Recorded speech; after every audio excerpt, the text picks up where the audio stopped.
In this afternoon, we have 5 lectures. Our first lecture is given by Professor Richard Smith Jr. from Tokyo University in Japan.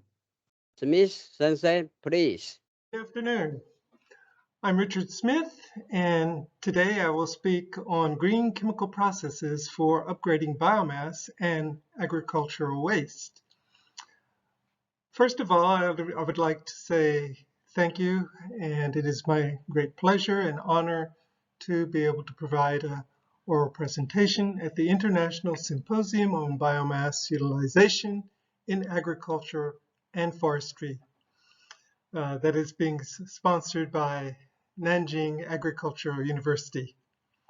Well, this picture here shows this is a photo of mangosteen, which is familiar to many people in this region. And this is the edible part, and the so-called pericarp of this fruit really has no use. However, if you take virgin coconut oil as a co-extractant and supercritical carbon dioxide, you can extract a lot of the mangosteen and many xanthones from this inedible portion. And so this is kind of my image of a green chemical process, all right? Something that takes advantage of things that are not used and makes something valuable from them and does it in a very environmentally friendly way. You can read something a little bit more about this work in the publication that I listed here. So let's get started with the presentation. I will not be talking about mangosteens in this presentation. I'm an author, a book author, and I've made this text, the Introduction to Supercritical Fluids, here, published way back in 2013. And second edition is coming out next year, and there'll be more updated and more powerful Excel programs that I hope you can enjoy. And basically, I work on a lot of different things, books with Professor Zhen Fang, who is editor-in-chief of this nice series published by Springer Nature on many different topics for making biofuels and chemicals. And we also made a special issue on hydrothermal and solvothermal approaches towards bioproducts. So take a look at this. All right. This is an outline of today's presentation.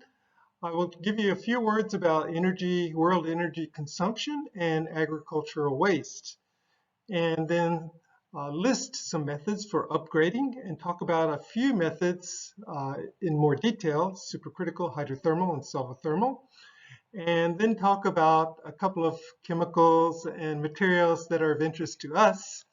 And finally, I'll provide some concluding remarks and future considerations. And hopefully you'll learn something about these presentations that you can, or these topics that you can take home with you, not necessarily something that you learned how to do the chemistry going from A to B, but something maybe to get you thinking in your own research. So let's take a look at world energy consumption and agricultural waste. On the left, we see the megaton of oil equivalents that were roughly in 2021 at 14,072 MTOs. And this is MTOs versus year here, and you can see there's a little dip due to COVID. And from this graph, you can see that the energy consumption is, with the exception of the COVID year, is steadily going up. So we have a lot of challenges to meet. And the 5 major countries using the energy are China, United States, India, Russia, and Japan. And the top 5 account for more than 50% of the world energy consumption. And you can see the breakdown of the types of energy, and this is really hasn't changed so much in the past, let's say 20 years or so. But roughly a third is gas, a third is oil, and a third is coal. And then there's electricity, and biomass is kind of a supplement. And if you were to put these IMTOs into exajoules, which is an energy unit, and then I used a reference here. This is Lau in 2005 to take the US agricultural crops and then proportionally calculate the exajoules for this.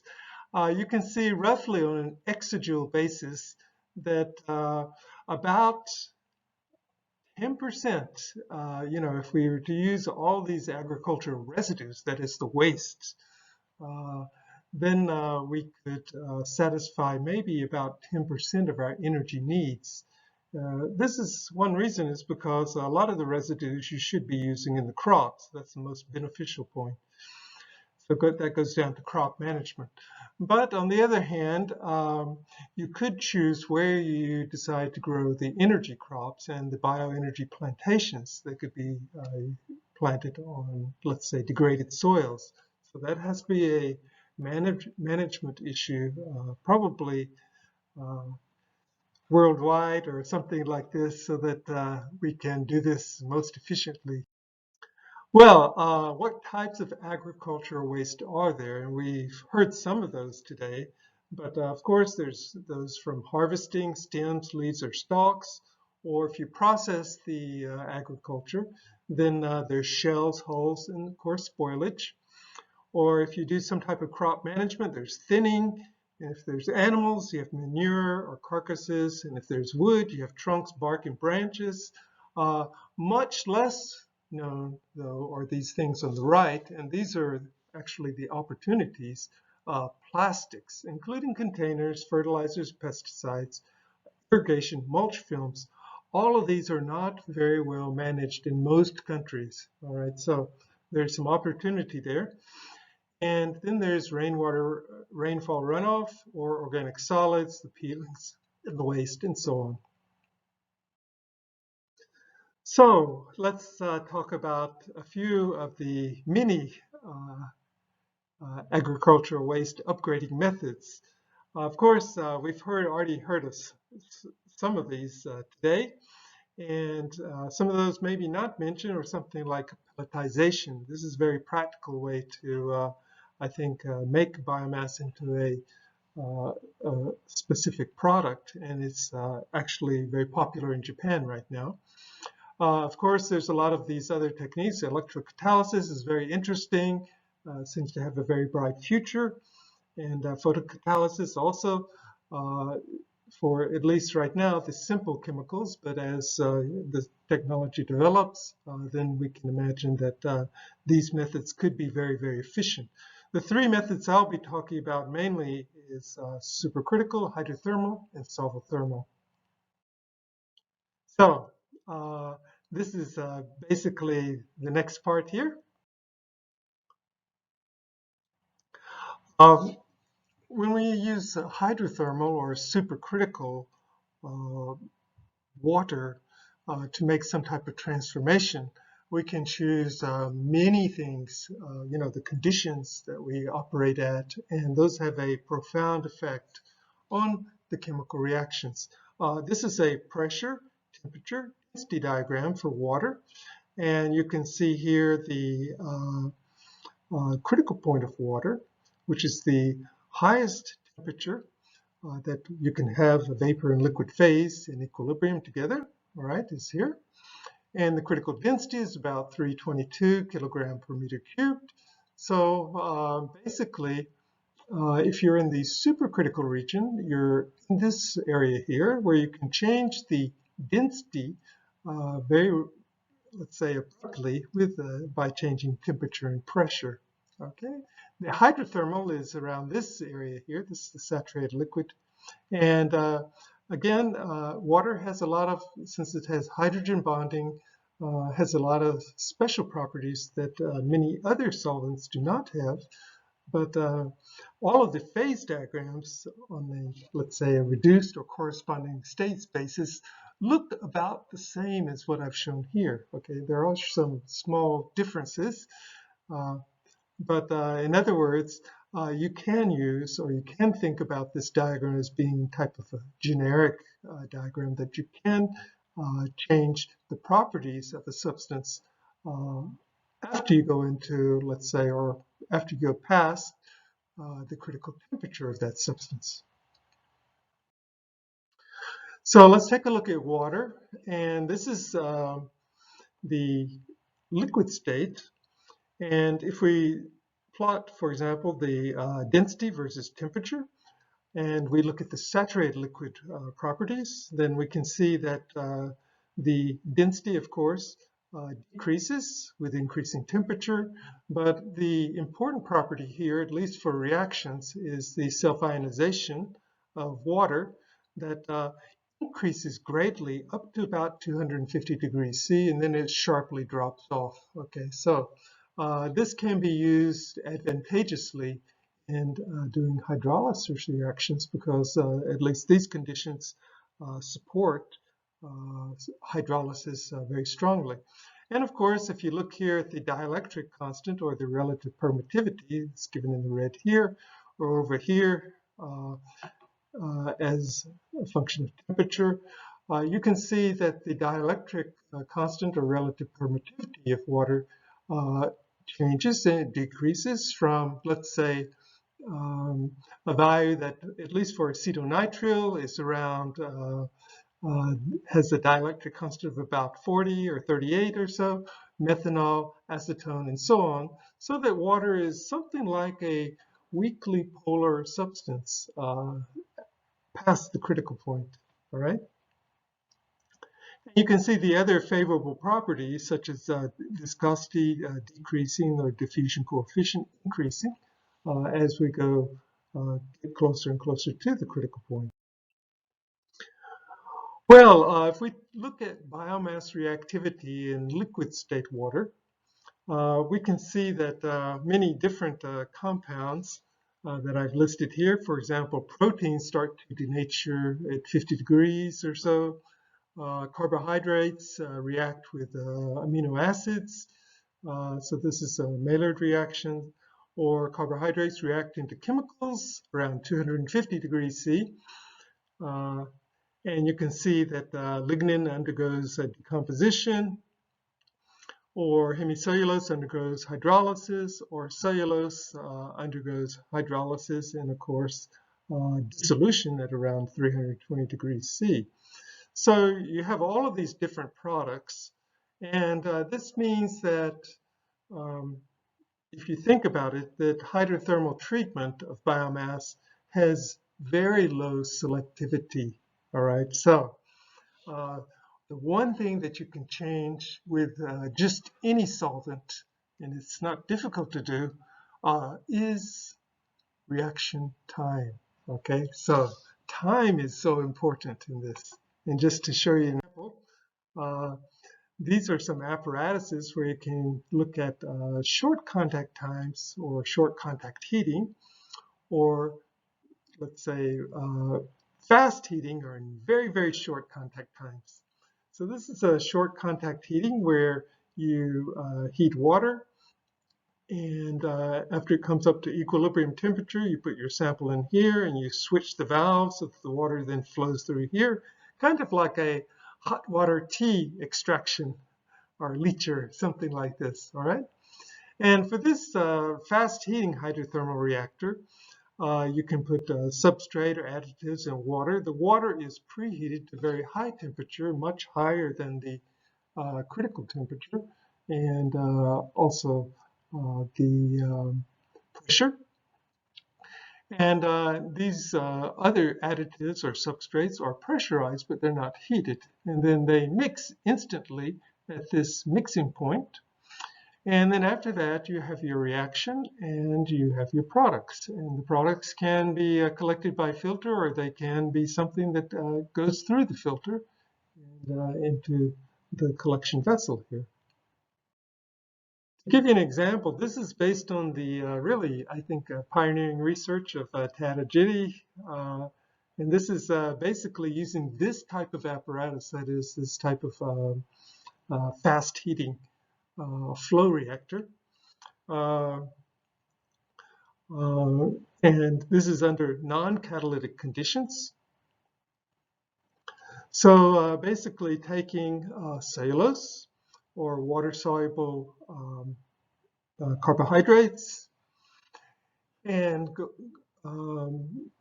maybe the slurry or either slurry or these substrates going in, feeding into this reactor, and then supercritical water or superheated water, mixing at this point, and then the effluent coming out here. And then the reaction time, you can see going from, instead of minutes or hours, reaction times of, let's say, milliseconds, on the order of milliseconds. And what is interesting about this, of course, the reaction occurs very fast. And at least for the case of, I think for the case of glucose, really pioneered by Michael Modell at MIT many years before this, but you eliminate char formation, that is solids formation, and mainly get liquid products.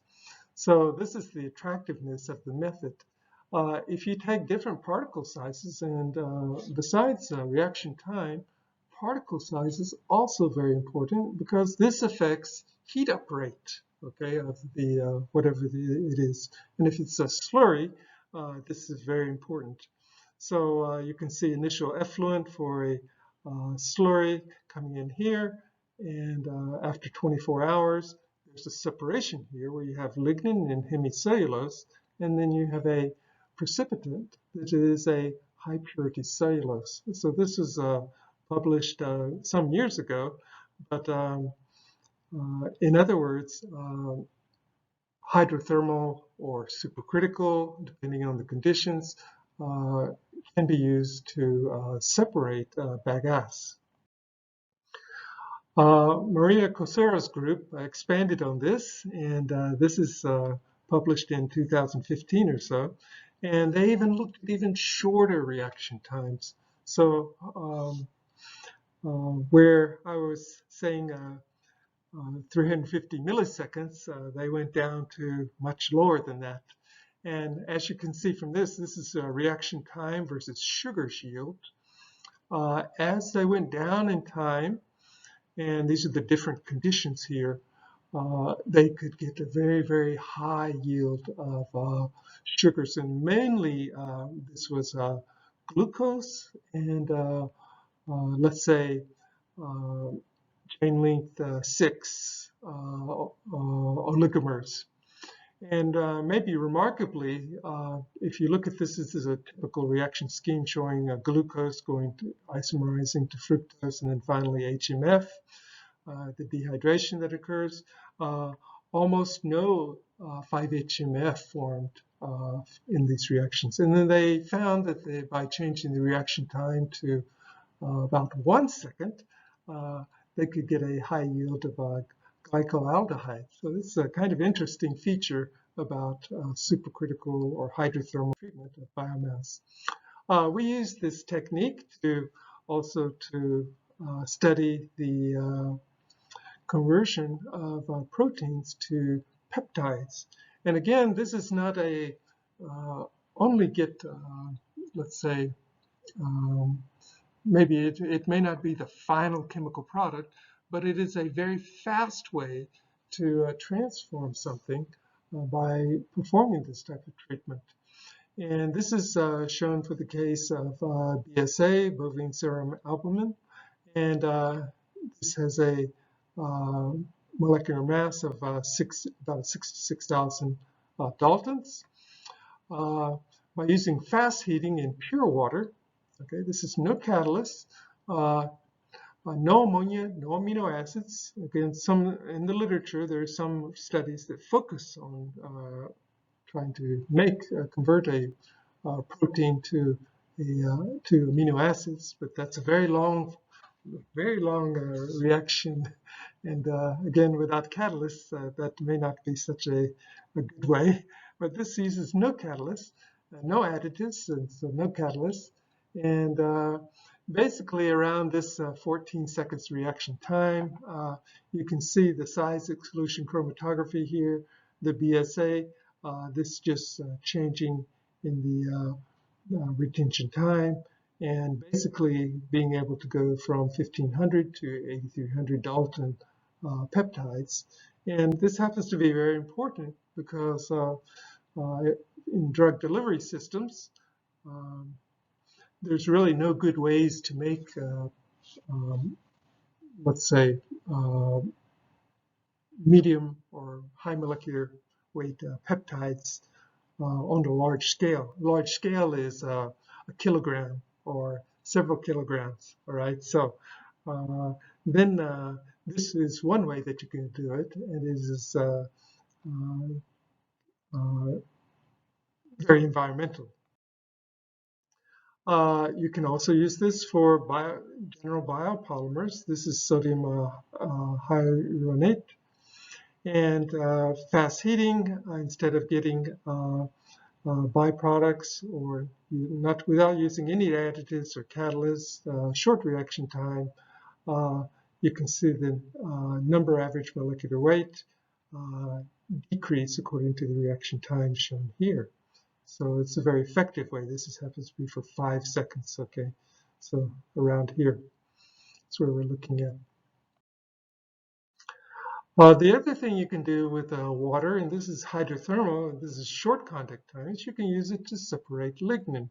We took a very low-grade source of wood, and this is the bark of the wood, so it's the outer side of the tree. And this is done with something like well, I'll explain it as I go along.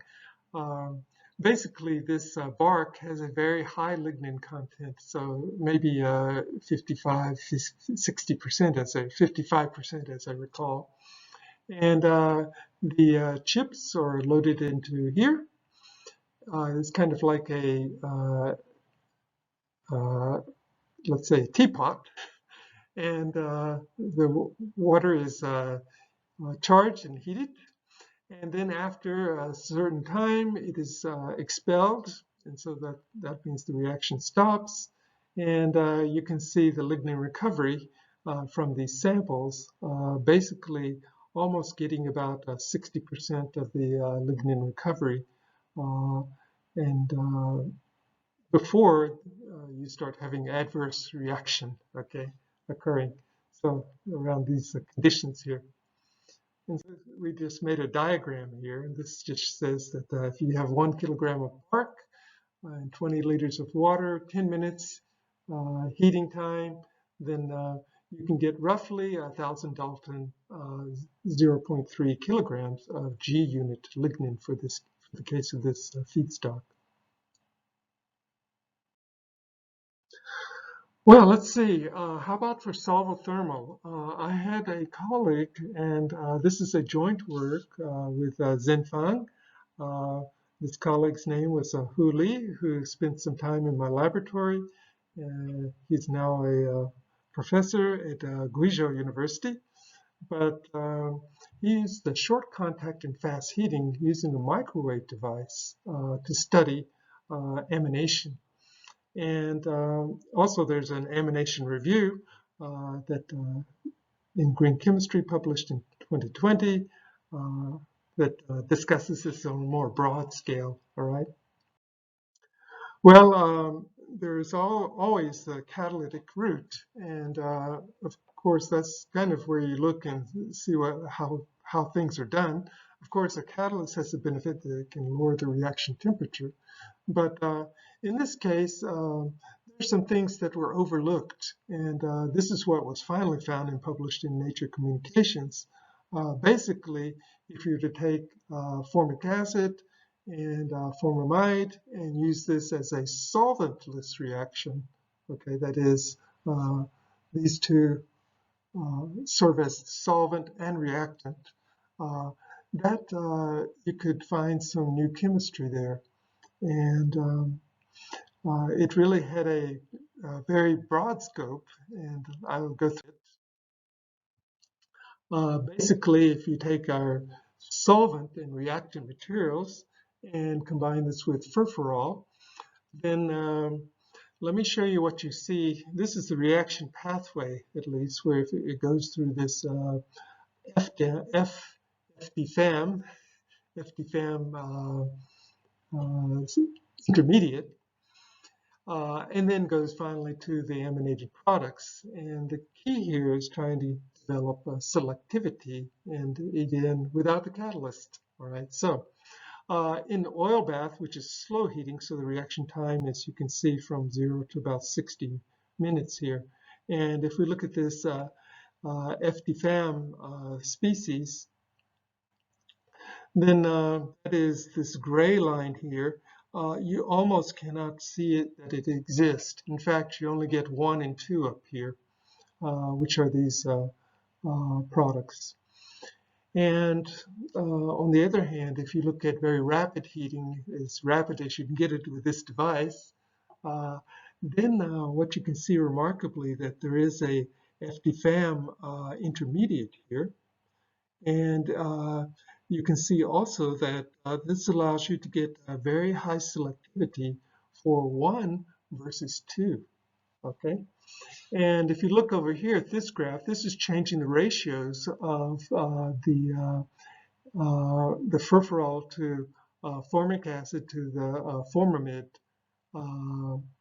ratio here. You can change these products by changing the solvent ratios. So this was kind of interesting finding, and it actually has different applications that you've seen here.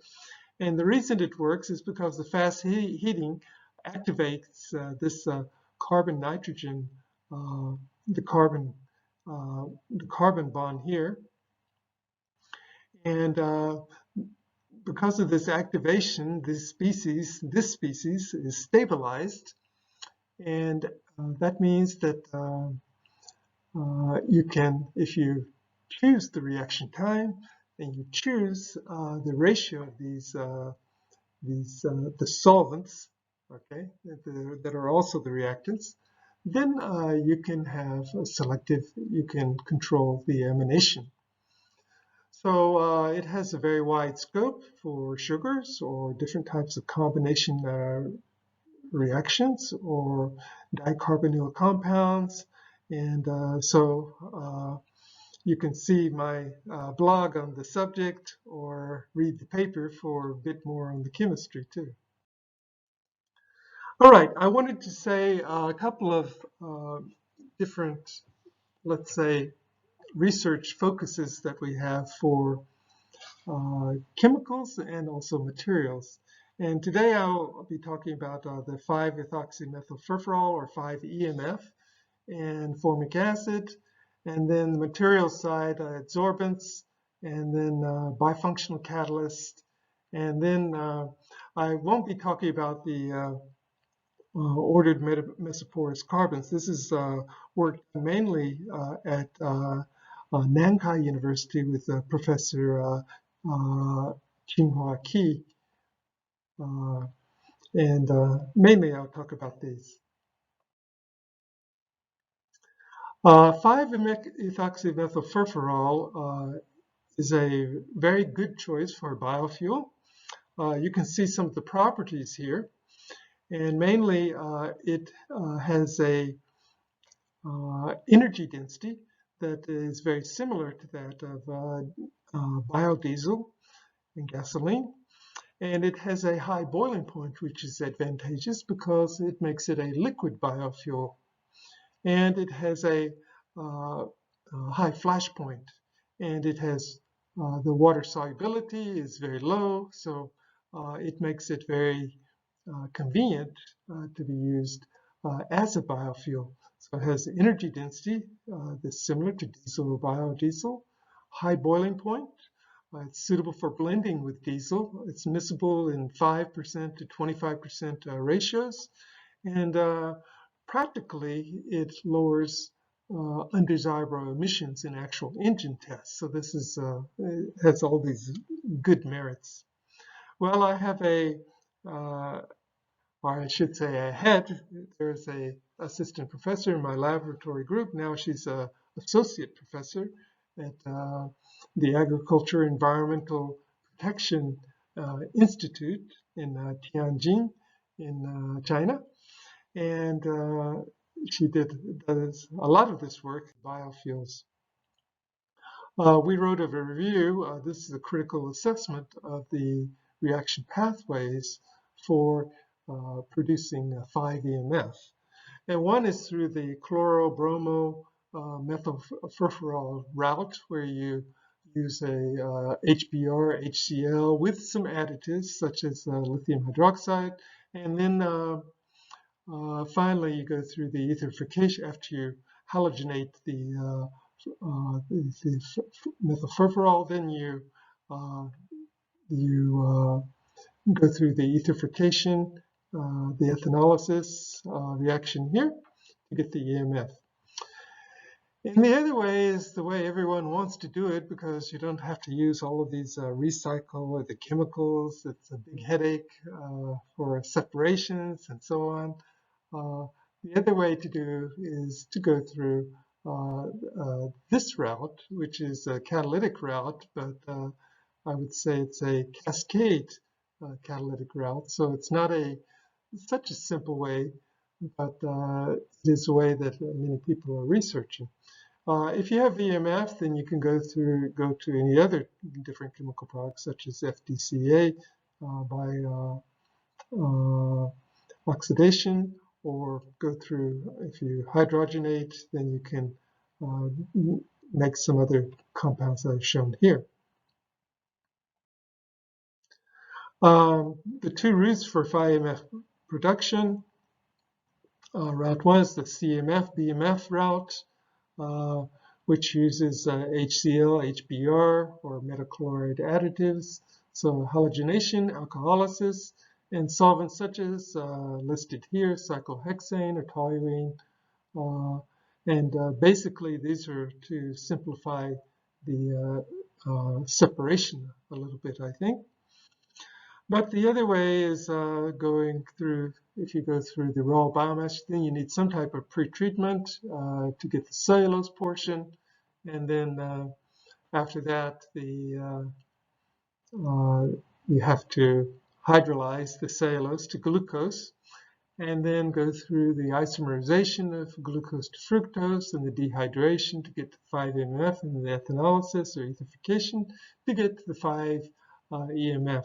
The reactions are given here, and then of course, depending on what catalyst is being used. For example, if you use a combination of Lewis acid and Bronsted acid catalysts, there are desirable reactions and undesirable reactions for each one. So some of the solvents that have been used are ethanol or THF, DMSO, or ionic liquids. Well, for route 1, then you can see, I guess, many positive results for these yields that are given here for the CMF or BMF. And once you have the CMF or BMF, the nice thing is that you can get almost 100% EMF by just the alcoholysis. But again, the picture is not so clear once you try to do the separation and recycle of all this. The other route is, this is route 2, the catalysis. And this, in the literature, you find that people start with either fructose, which is the easiest one, because it works rather well. You can see for homogeneous or heterogeneous catalysts that the 5-EMF yields are relatively high. But when you go to glucose, then here's where the problem comes. And this is because this isomerization, really, it will proceed with an acid or base, but it really requires a Lewis acid, but not too much. Okay, so there's a balance between Lewis acid and Bronsted acid sites on the catalyst, and that have to be adjusted. We could get about 37% yield, and this is using ethanol with ionic liquid additive, hydrogen sulfate ionic liquid additive, and um, aluminum chloride, which is the Lewis acid. Well, how do the techno-economics look for the formation of EMF? And that's given in this review. But basically, there are no techno-economic assessments of 5-HMF, although there is one published, or there's one presented at the conference, but that's the only one that we could find. But there are some for these, the other ones, the dimethylfuran or the HMF or FDCA, because there's some routes that can be taken to get to these.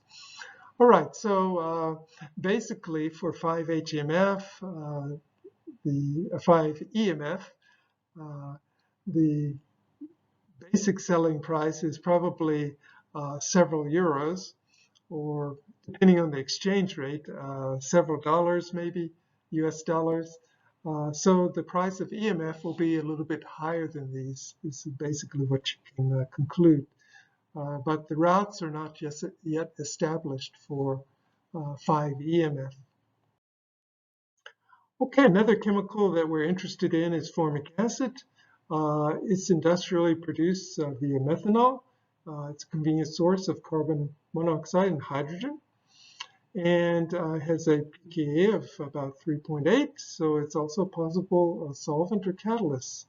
So it has some advantages over the mineral acids because it only has carbon, hydrogen, and oxygen. It can be a hydrogen donor source. It has use in fuel cell applications, and its volumetric hydrogen capacity is higher than that recommended by DOE to be obtained by 2025. And as one other point, formic acid can also be used to upgrade bio-oils, even though it's usually a minor product in the bio-oil. So we wrote a review. This is Feng Xin, who visited my laboratory for about a year or so. And this is during COVID, so we worked on various written works. You can see for the basic six different reaction pathways that of these, the highest one is the homogeneous catalytic oxidation by these vanadium substituted heteropolyacid type of compounds. And kind of disappointing if you try to use heterogeneous catalysis, then you know, you only get up to about, you get very low amounts of formic acid. So, but also this represents a challenge. This is basically the data. It's been tried for corncob with nanocatalysts, and using these type of conditions, and the reaction times are not too long, not too short either. If you use glucose, then of course you can do much better. Well, this is also based on the same. This is Feng Xin, now who's an associate professor at AEPI, and basically using a manganese catalyst, manganese oxide catalyst. He found that he could change the reaction pathway, or he followed the reaction pathway that proceeded by alpha fission of glucose. But again, this is beginning from glucose. And so this avoided the formation of carbon dioxide when it went through this route, and could obtain about 81% formic acid from glucose. And he tried this for different starches, or different carbohydrates here, starch or cellulose or maltose, sucrose, and so on. And you can see, well, there's a couple of points here. If the glucose amount is small, so this is a low, means you have a high selectivity and you can get the high glucose yield here. as the glucose concentration increases, this yield goes down. So that's kind of a fundamental problem of it. This is Hai Xingguo's work, and this is adding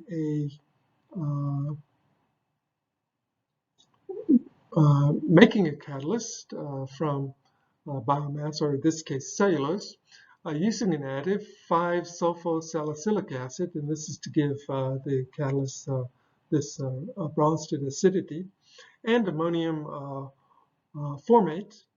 So this is to add a aminated part, amino functional group, to change the adsorption of levulinic acid onto the solid and to change the desorption of ethyl levulinate, which is the product when you go through this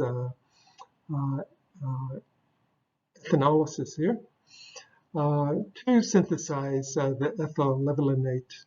So this is kind of a interesting work where you have a functional carbon catalyst, and you change the properties of the catalyst to not only transform the levulinic acid to undergo the reaction. You need a certain amount of Bronsted acidity, but you need to change the adsorption properties of the catalyst. So we call this cooperative desorption. Selective adsorption and cooperative desorption. Or here's a case where we look at the material, the upcycling of the absorbent, basically taking an amino functional biocarbon, and this is made with ammonia water carbonization and an amino acid, and ball milling this, and then using this as a functional adsorbent for nickel, and then oxidizing this spent adsorbent and upcycling this to a catalyst. And then this catalyst is very good for C5 or C6 carbohydrate transformations. Show here the feroic acid or 5-HMF here. Conclusions and future considerations. So number one, fast heating with supercritical water allows separation of lignin cellulose fractions, bagasse, depolymerization of proteins to peptides, biomolecule molecular weight reductions, or short contact, at least for the case that we looked at, lignin separation. And we've also used this for some other natural product separations. Slow heating with water and additives, you can design many types of functional adsorbents and catalysts with your desired properties. Okay, so that's the power of these methods. And these functional biocarbons, they're effective and they're relatively, I think, inexpensive for production of biofuels and chemicals.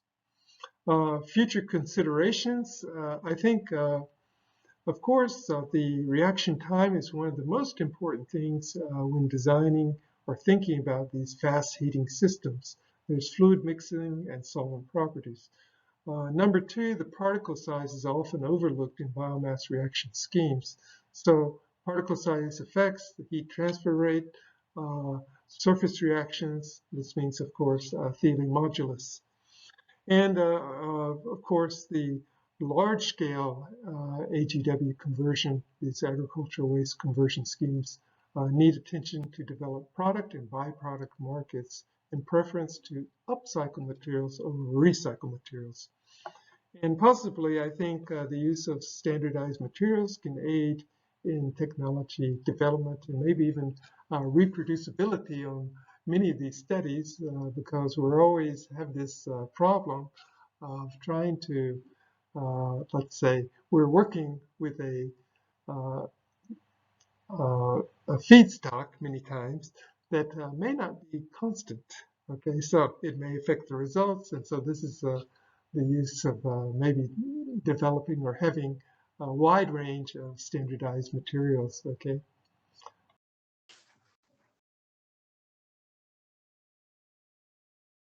And I think I should be on. Okay, thank you very much. It's a Apologize. very, yeah, It's a very nice lecture, and also from the basic theory fundamentals to the application of biomass. And now, maybe only one questions. One questions. Your next question? Okay. Can you have any? Do you have any questions for students? Yeah. Hello. Hello. Okay. Yes. Please. Hello, Professor Smith. Yes.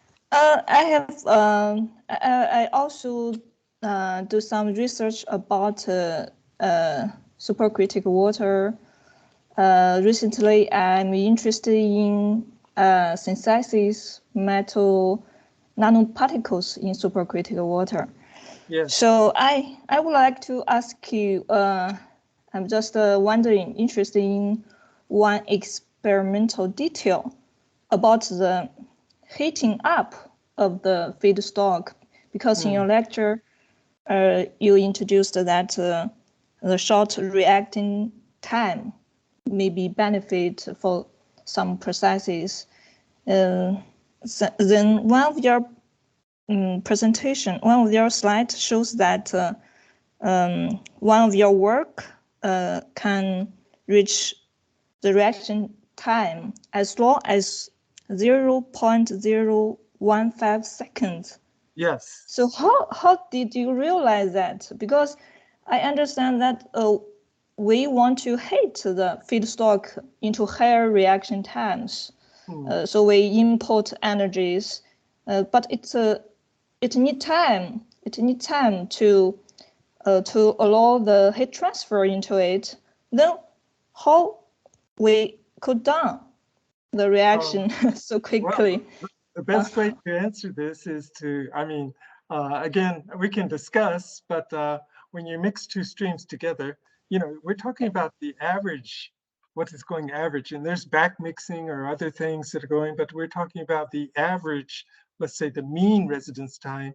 Okay. Okay. All right. So that's an important design consideration, how to do this mixing efficiently. But you can say, if you mix this stream, it's very hot, and this is from the thermodynamic point of view. You mix a hot stream with a cold stream. The point is almost instantaneous. And again, we use a lot from the materials research, right, to form the new nanoparticle or the surface modified nanoparticles. All right. So, but there's a distribution. There is heat transfer going on here. And of course, if your substrates are, let's say, soluble in water, okay, that's an important point. Yeah. Okay, that's very important. If they're like biomass and they're, it's a slurry, that's another problem. Okay. Okay. So, Mr. Sensei, About that it's kind a of, little. So, Mr. Sensei, yes. it is a little bit later, and Okay. okay, so we can Yes. just now. Thank you. Okay, so thank you for your questions, and Professor Smith. Now you are the chair for the following lectures, and so okay. I think I set a very bad example for the. But I swear, someone muted me somehow. So I hope it doesn't happen to you. Let me introduce the next speaker, who is Professor Dr. Michael Neres, I think, University of Rostock in Germany, and who is scientific director of the German Biomass Research Center, who's going to talk about recovery of organic waste. And I'll let you get started, and I will try to do something. I'll wave my hand or do something if the pointer doesn't show or something happens. Okay, please. Yeah. Thank you very much for inviting me. I hope you can hear me, and I try to share my screen and find the right mode. And I hope you can see now the slides. If not, you give me a sign. Yeah, thank you very much for inviting me. In Germany, it's early in the morning, 7:30 or 7:40 right now. And the title you mentioned, and I will start with some words about the Rostock University. We have roughly 13,000 students and also 1,600 foreign students, and the largest group is coming from China. 180 Chinese students are involved in our study programs. I'm working in the Department for Waste and Resource Management, and this is located at the Faculty of Agriculture and Environmental Science. We have a strong link to the bioenergy, as you also mentioned, the German Biomass Research Center. There are roughly 200 employees working on all the issues, especially on bioenergy, but also the material utilization. As you can see here, we are an institute for the federal ministries, 5 in general, so we are working for the whole government in all biomass issues. Here you can see our vision. If we want to create a climate neutral society worldwide, we have to decrease our energy demand, our material demand, and the rest of the energy we have to create by a 100% renewable energy system. And we need a real circular economy. These two topics are the part where we are working on, and you can see in this picture.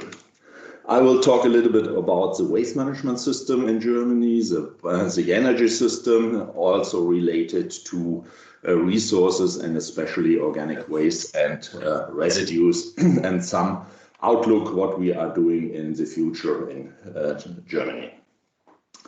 We have development of the waste management system since the last 40 years. Worldwide, in comparison, it's in a good status. From my point of view, we have a long way to go to a real circular economy. The main step right now was in 2005. There we decide that landfilling of untreated material, especially organic material, is not allowed anymore, and we have a good recycling system. So in general, we on a good way, but we are only on a good way on the parts you see below. The technical things we are good in Germany. We are not good in avoiding waste. We have the same amount since the last 30 years, and the points reduce the material flows and designing products fit for circularity. These are the main points where we have to go in the future, and there we are not good right now in Germany and also in Europe. The good development of the waste management system in Germany has different pillars. One is that we have a very strong connection of the universities. They are working strongly together with the waste industry.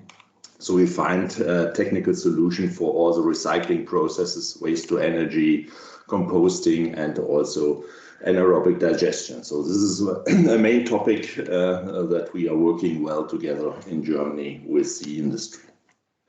You can see the waste streams in Germany. So roughly we have 400 million tons of solid waste. This is under the waste regime in Germany.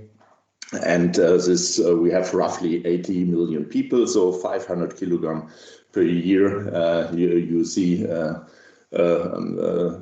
tons per year. You can see we produce every inhabitant in Germany. I will focus on the bio and green waste. So there is a lot of biomass, and we have the residual waste from the households, and there we have also a lot of biomass as a component. So this is also a point where I focus in this presentation. That we are on a good way in the waste management system. You can see here in 1990 we had a lot of greenhouse gas emissions, especially from the landfill sites, methane and so on. And since 2005, we are on a positive way. Also, the recycling waste to energy has positive effects, so that we have a good greenhouse gas emission balance from the waste sector. This is the most successful sector in Germany due to the greenhouse gas emission reduction. Some words to the biomass in the German energy system.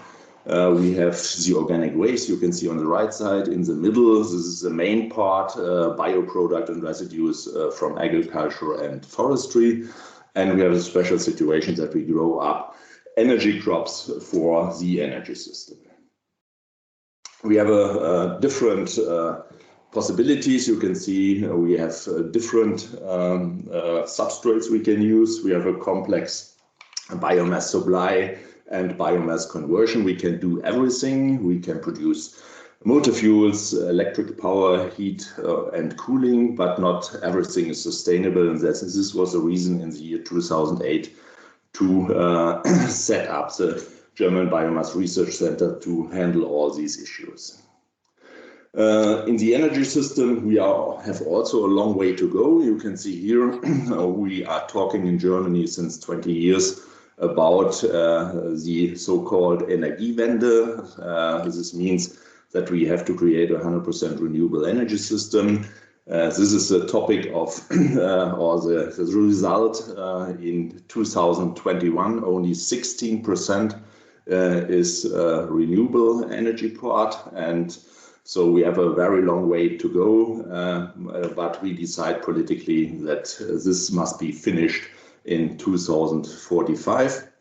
And the current situation, you can see bioenergy has the main part of the renewable energy. Nearly 10% are coming from the base of biomass. Yeah, now I will focus on the energy of biogenic waste and residues in Germany, also the material utilization.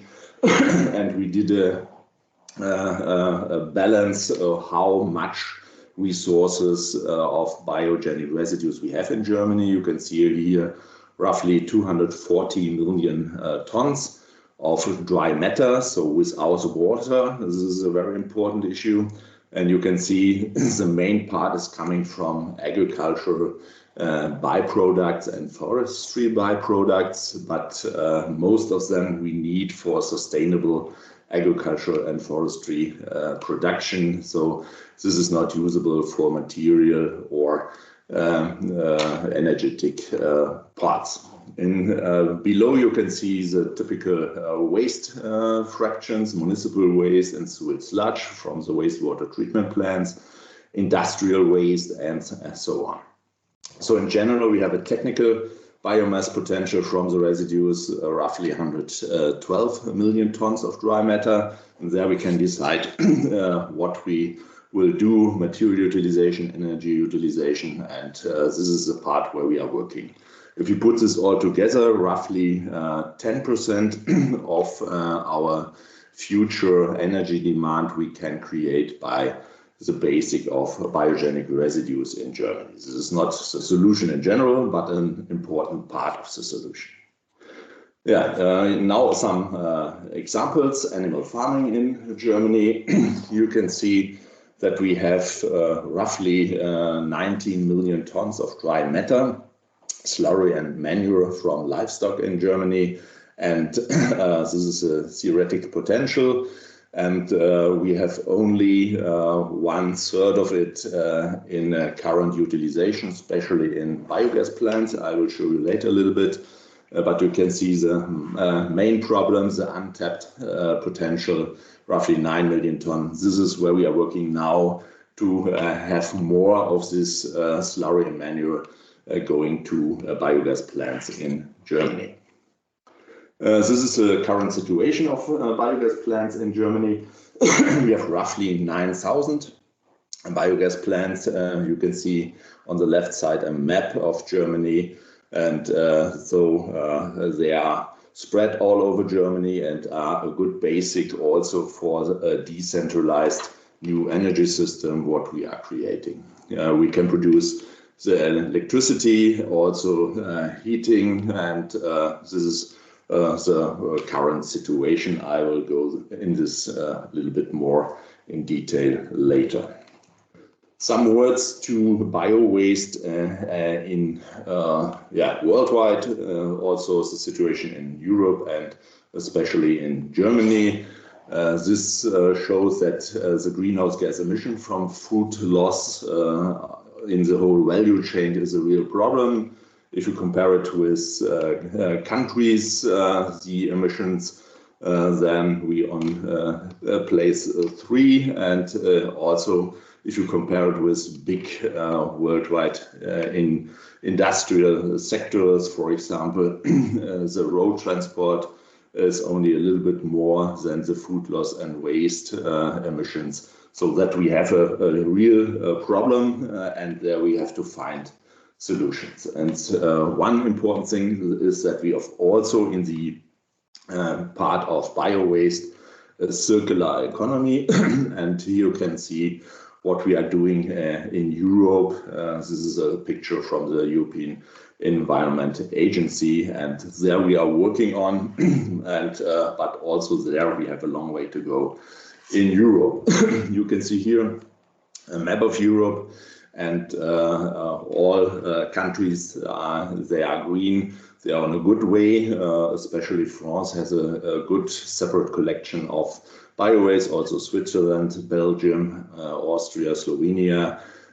Germany is in the middle field, and on the right side you can see the main problem. What we have only around 50% of a separate collection of bio-waste, and this is a basic for a good utilization. You can see some pictures what we have to handling in this area of bio-waste. And as I mentioned, one important thing is the separate collection of the organic waste, kitchen and green waste. In Germany, we put it in a brown bin, you can see on the left side. And here you can see all the positive effects, what you have if you implement a good working segregated collection of bio-waste. I can't go in detail, but you can have the slides afterwards, and if there are questions, I can send you more information about this.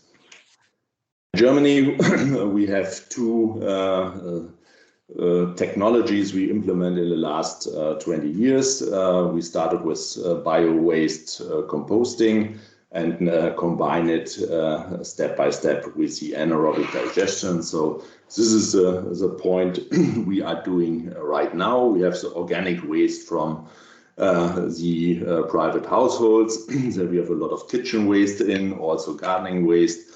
But the kitchen waste is a very good substrate for the anaerobic digestion. So this should be the first step. The residues are going afterwards to a composting. You can see also the gardening and park waste. There we have also a lot of woody parts in. So we have a material flow separation, and the woody parts are going to a biomass power plant. So in general, we produce biogas, compost for the agriculture, and also electricity and heat from these plants in Germany.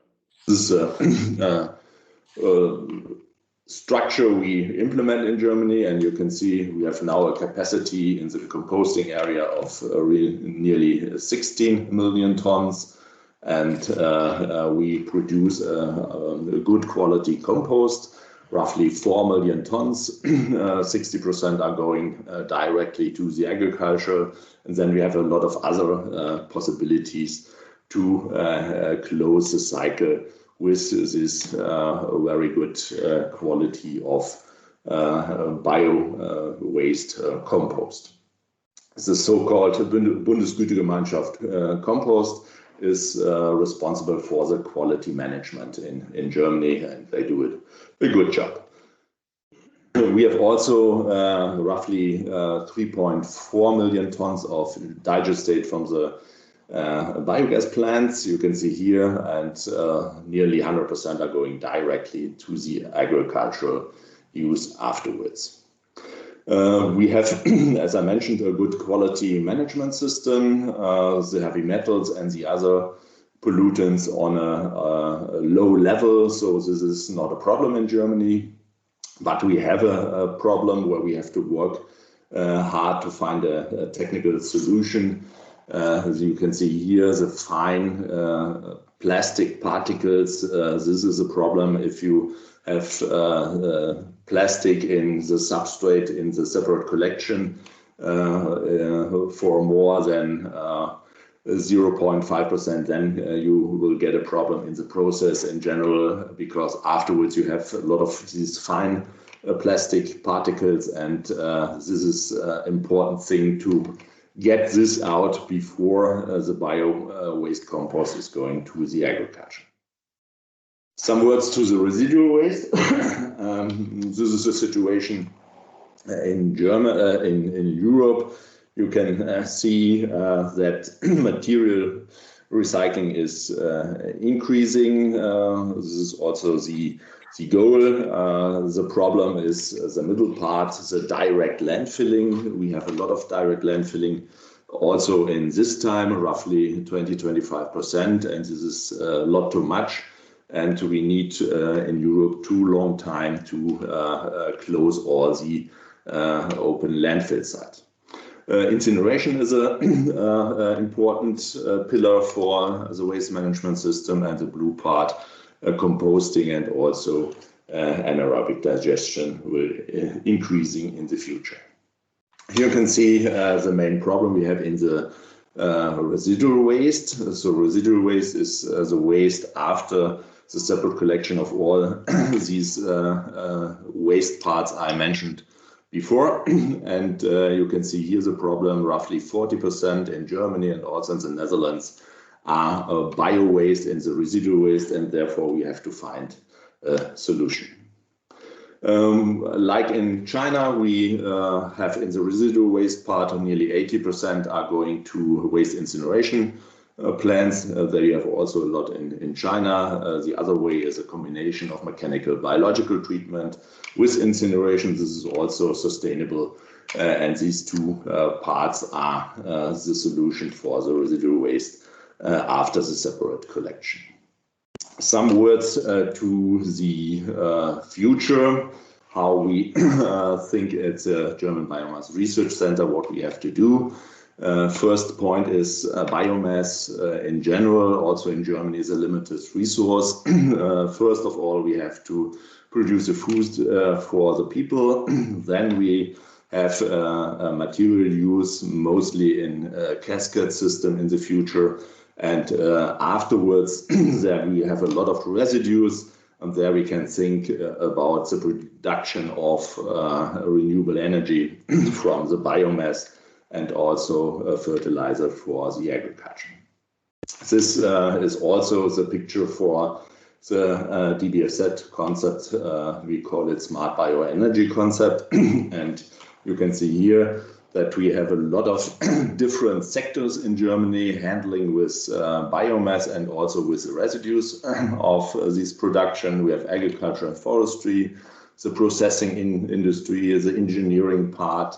The chemical industry are very strong in this sector, energy sector I mentioned, and waste management too. And on the left side, you can see all the targets, what we have to do, and this fits not in every case together, so we have to find the right solution.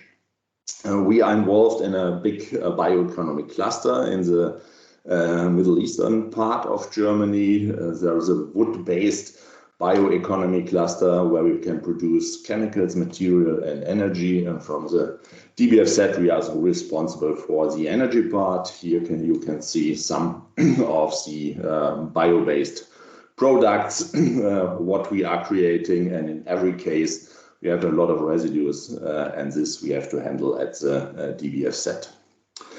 This is also only a structure cluster, and now after 10 years, we are on the right side that we are building up big facilities, investment, roughly 500 million euro in this case, and to implement all these points what I mentioned before. Some words to the current and future biogas concept.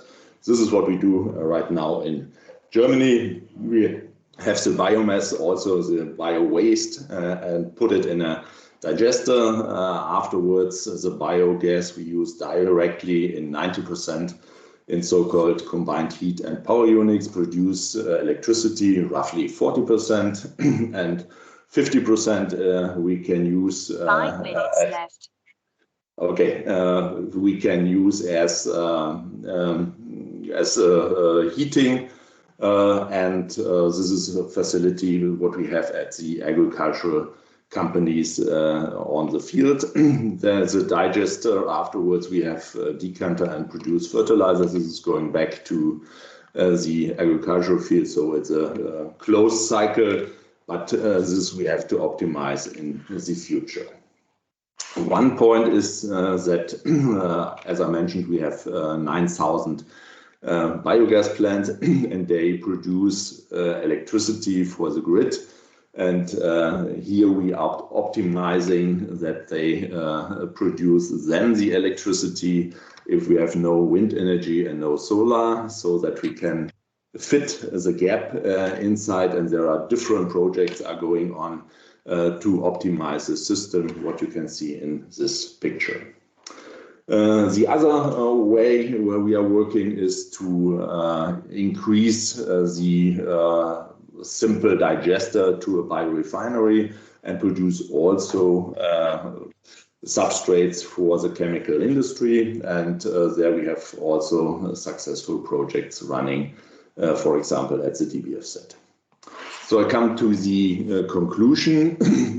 So our long-term vision, and I think that we have to create all together. We need a global energy system based on 100% renewable energy, and we have to build up a bio-based economy. And this is are the main two pillars for a climate neutral society worldwide.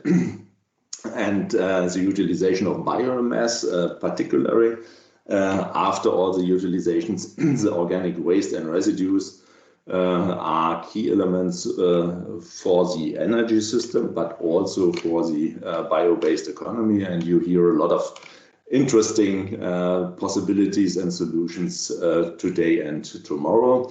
And as I mentioned, the waste segregation at the source is a fundamental key to have good quality afterwards. If you don't have a optimized waste segregation at the source, you had a lot of trouble afterwards. As I also mentioned, Germany is on track to implement a circular economy and also a sustainable energy system, but we are very slow and we have to increase our activities, and I hope we can do that in the next 5 to 10 years. And from my personal point of view, the international cooperation is very important, so that also such conferences you do there. And I'm working with a lot of Chinese colleagues together in the last 15 years. I think this is very important that Europe and China have a strong cooperation in all these issues for climate protection and in general of all the fields for the development, and become a base for the future in the world. So this in roughly 24 minutes. I hope the time was okay, and thank you very much for inviting me. Thank you so much, Professor Neres, for your excellent presentation. And now we have time for questions from the audience. Just raise your hand, or you can use chat. Yeah, we are over the time right now. Professor Matsumura, please. Hello, thank you so much for a nice presentation. As you know, Professor Smith and Professor Fan-Chen are experts of supercritical and hydrothermal technology, but you didn't mention anything about that. So what do you think about this technology? Yeah, I showed you the current situation in Germany, and these are also points where we are working on, but we think the experts you mentioned are more developed in this area. So we take a look what you are doing, and I think the important step is now to implement in practice. And this is also a problem we have in Germany, that new technologies is not so easy to implement in Germany. We have I think from my personal view, 20 years ago, we were more positive about new technologies. Now it's very difficult to implement things. So this is much easier in China or in the Asian countries. So this is also one reason that I'm working a lot of in Asia, and I think Asia is on a good way. And I hope you can implement in a practical scale, and I can visit some plants in the future. Okay, thank you. Yes.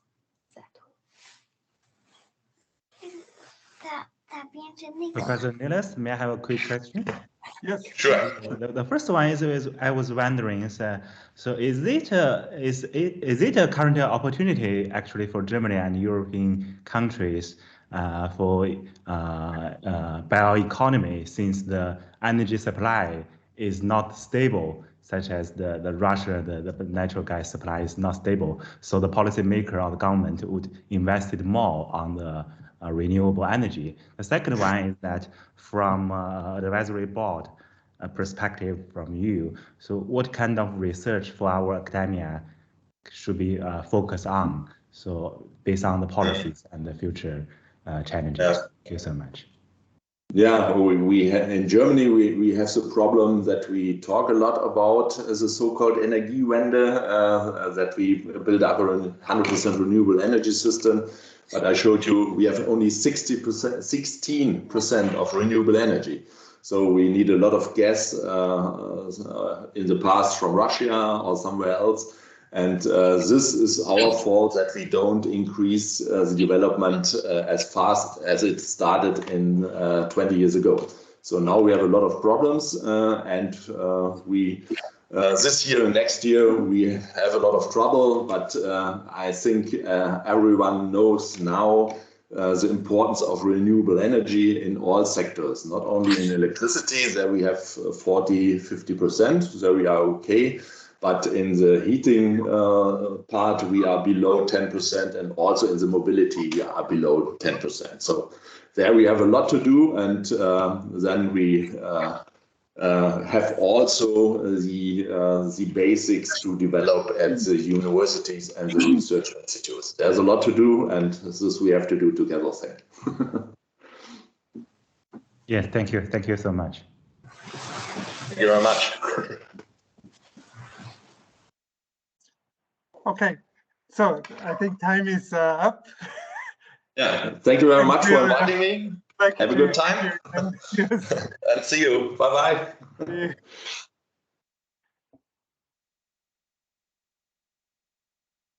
Okay, the next speaker is Professor Giancarlo Carvato. And yes, could you hear me well? Yes, I can hear you very well. And yeah, thanks for the invitation. Yes, and he is editor-in-chief for the journal Processes from the University of Turin, and he's going to talk to us about the enabling technologies for biomass extraction and conversion. Yeah. Professor, please share the slide and watch Professor for my Smith, sign now, if something doesn't go right. Thank you so much. Well, I try to share the screen. I hope you can. We have an image now. Yes. And it needs to go to slideshow. Great. Now it's fine. Okay, fine. Maybe change your pointer to laser or something like that. Yeah. Yes. well, let me start. So thanks for the invitation. So, well, moving ahead, we are working since. Okay, well, in the University of Turin, I'm monitoring and I'm engaged in several projects in which we are moving from the fields, from the cultivation up to the semi-industrial processing. So what we did is we developed such technology platform to link university to industry. That is normally in Europe very common to have a lot of results at the university, so a lab scale, and then the gap with the industry is really large. So extraction is one of our main topic, and it is not really a trivial task to get from the plant material all the component of interest.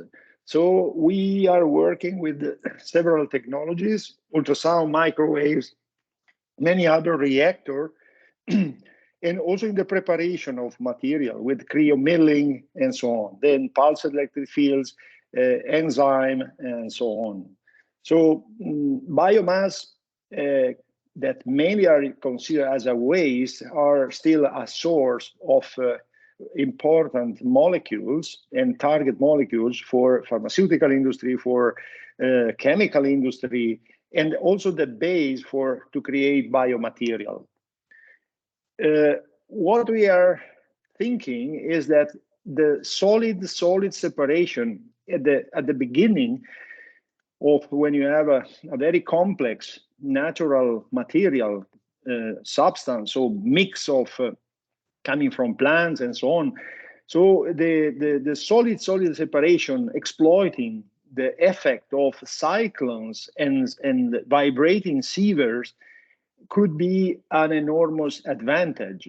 And since the beginning, with very low energy consumption, we can enrich the part of higher value without any liquid, so avoiding big volume. So this enables to save energy and cost. This is an example of wheat bran in which we still recover wheat flour to prepare bread, biscuits, or what else. So of course, innovation path is always troublesome at the beginning. So the experimental design seems to be linear, but then everybody knows you have to be like an acrobat. Well, I summarize here the main technology we are working with different kind of industry. Actually, even today I'm in a company because we have a project running. I'm here with three of my PhD students. Because we are moving from lab to pilot and then at industrial level. So I will focus a bit more today with a few of these technologies that have more impact based on our experience. First of all, mechanochemical treatment. So the cryo grinding and other treatment could be extremely helpful for the preparation of the material. Just a few words about enzyme, because the cost of enzyme now is acceptable, and so the advantage is to treat biomass, vegetal biomass with pectinase, cellulase, hemicellulase could be a big help. Anyway, sometimes in really big scale, so the scaling up has to be studied and experimented, because the same condition can have differences because the big volume create big differences also in the behavior of the enzyme and the performance. About ultrasound, well, we are really expert because we are working since more than 25 years with ultrasonics. We're developing equipment and for any specific application, you need a dedicated tool. Often the application of ultrasonics with the classical cleaning bath that everybody have in the lab is absolutely not the solution. We have to generate cavitation that normally is the enemy of engineers that try to avoid cavitation in propeller or any other rotating unit that, of course, the cavitation create heavy damage. Lab scale, but if you compare these two units with the classical cleaning bath are totally different, because in the bottom we have the probe. So if you see here this is the, coming back, this unit are unit much more powerful if you compare with the classical cleaning bath. Moreover, if you are using ultrasound to treat biomass, you have to make some measurement, and mainly is to measure cavitation. There are several types of cavitometer in the market, and in which you can compare. If you see on the left, the cavitation generated by this powerful horn, titanium horn, is 137. Compare in the right to the cavitation generated in a cleaning bath is just only 5, 6. We don't have a unit, so we have just make comparison with numbers, but this number tell really a lot. Scaling up, well, since many years, I would say more than 30 or even 40 years, several companies are exploiting ultrasonics for extraction. These are the classical setup. We have several companies in Italy working with this type of unit, but now this batch unit are over. So the penetration depth of ultrasonic is limited. So we have to move from batch to flow. Now, at least in the last 5, 7 years, a lot of work has been done in moving from batch to continuous flow. Starting from this unit that we generated a few years ago with for working with a big French company, and the flow system then was scaled up in with different type of unit, multi-transducers, as you observe here, to have the opportunity to work in continuous flow. Just a few photographs of industrial application for the treatment of a specific biomass, so in big scale, and also in flow, this type of unit in which the probe, so the horn is cavitating along the axis. So we have extremely powerful energy all along the axis. As you can see, the aluminum foil is very rapidly completely destroyed by the cavitation. These are units in the lab pilot scale we have in our department to work in flow. So actually we mix the biomass with water or ethanol water, it depends on the type of reaction, or with enzyme also. Enzyme with low power ultrasonic can also be activated. So, and we don't have any damage of the enzyme. Of course, is using enzyme with ultrasonic, we are working in pulsed mode instead of continuous irradiation. And then you see the scaling up. Here is the unit working in the industry now at 3 kilowatt. And for each unit, you see a double unit to have a double treatment of the biomass. We can also work in a pulp when you, in case you have to treat the biomass that are really, I would not say solid, but well, with certain content of water that is mandatory, but in a way that is, we have also solution to treat like a paste, just to make an example. And here, well, different type of units, a multi-unit for treatment, and we combine ultrasound with pulsed electric field. This is an ultrasonic unit, and after the ultrasound, we apply a unit of pulsed electric field to generate electroporation. Then often to save a space in the industry, often the problem of space is remarkable, and we are placing the ultrasonic unit in a vertical setup. This type of unit generate a strong cavitation and are easy to handle. So when we move then to this type of unit, is the one of the last reactor, extremely powerful, in which along this treatment we have really a disruption of the tissue, of the cell material, in a way that we can really say now is feasible, so we can work in continuous flow and then move to industrial application. Well, pulse electric field are also well known. Pulse electric field, based on our experience, work extremely well in combination with,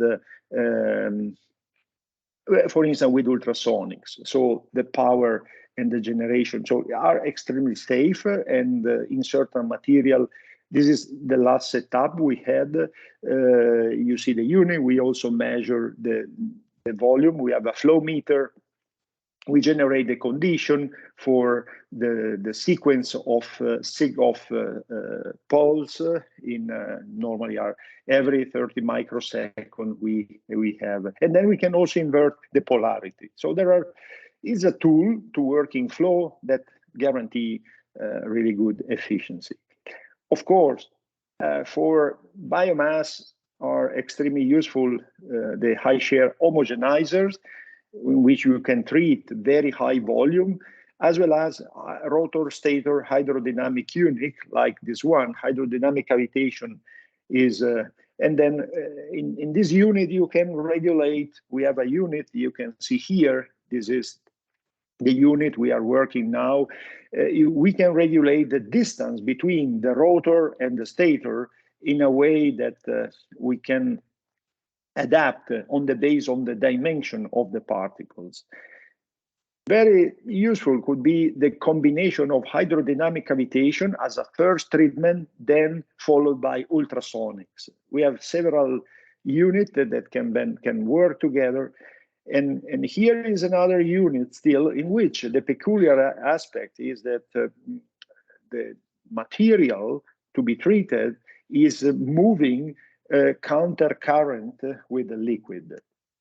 You see here the two rotors and in which we generate high turbulence and in another part high shear and high cavitation stages.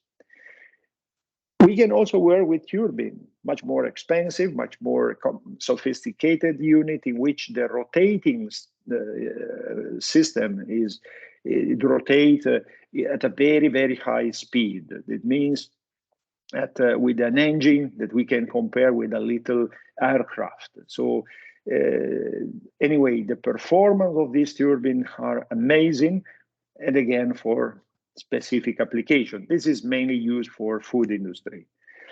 Then to extract. So rapid extraction can be done with butane. People say, well, butane can be considered green.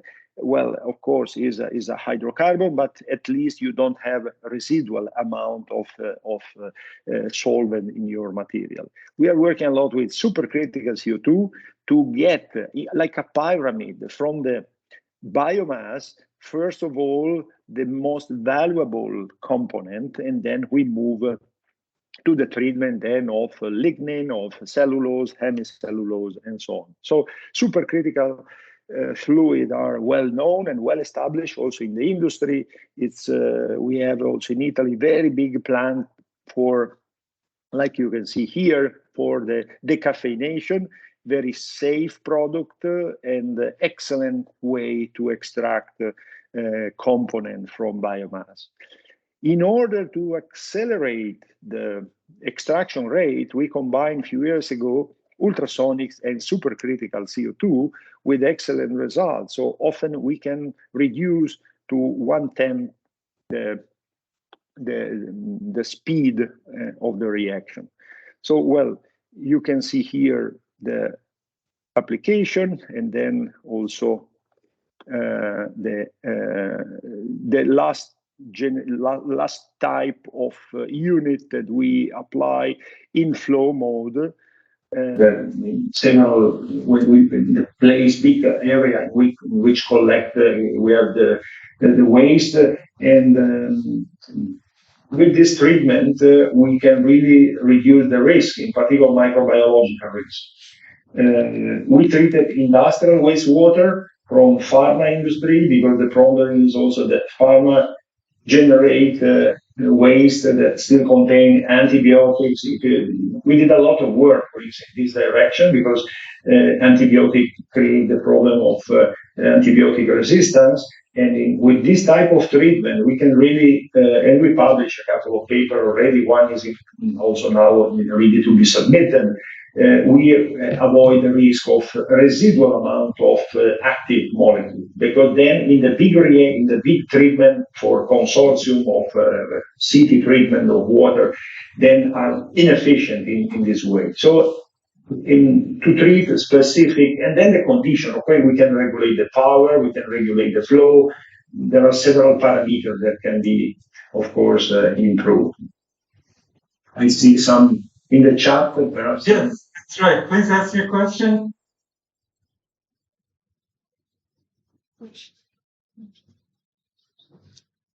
The question says, which technology that you've introduced has been commercialized?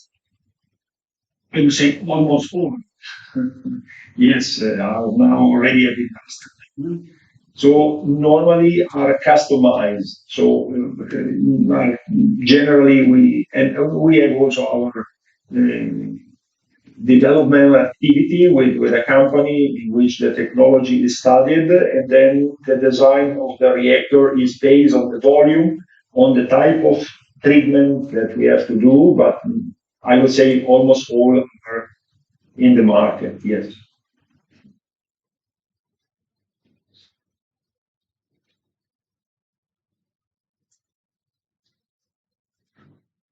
Yes, Professor Kuravato. Yeah. It's a really good presentation. It's really amazing.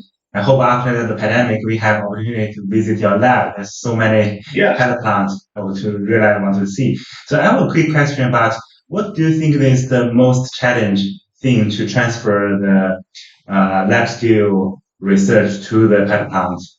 Yeah, this is it requires experience, of course. It's not often I observe several mistakes. First of all, you need a team in which you have engineer, you have a chemist, you have sometimes biochem, because I have no time today to present some biological approaches that could be with the specific enzymes, but also with the fungi, with the algae, with other types. So is the phytoremediation or the bioremediation offer also opportunity.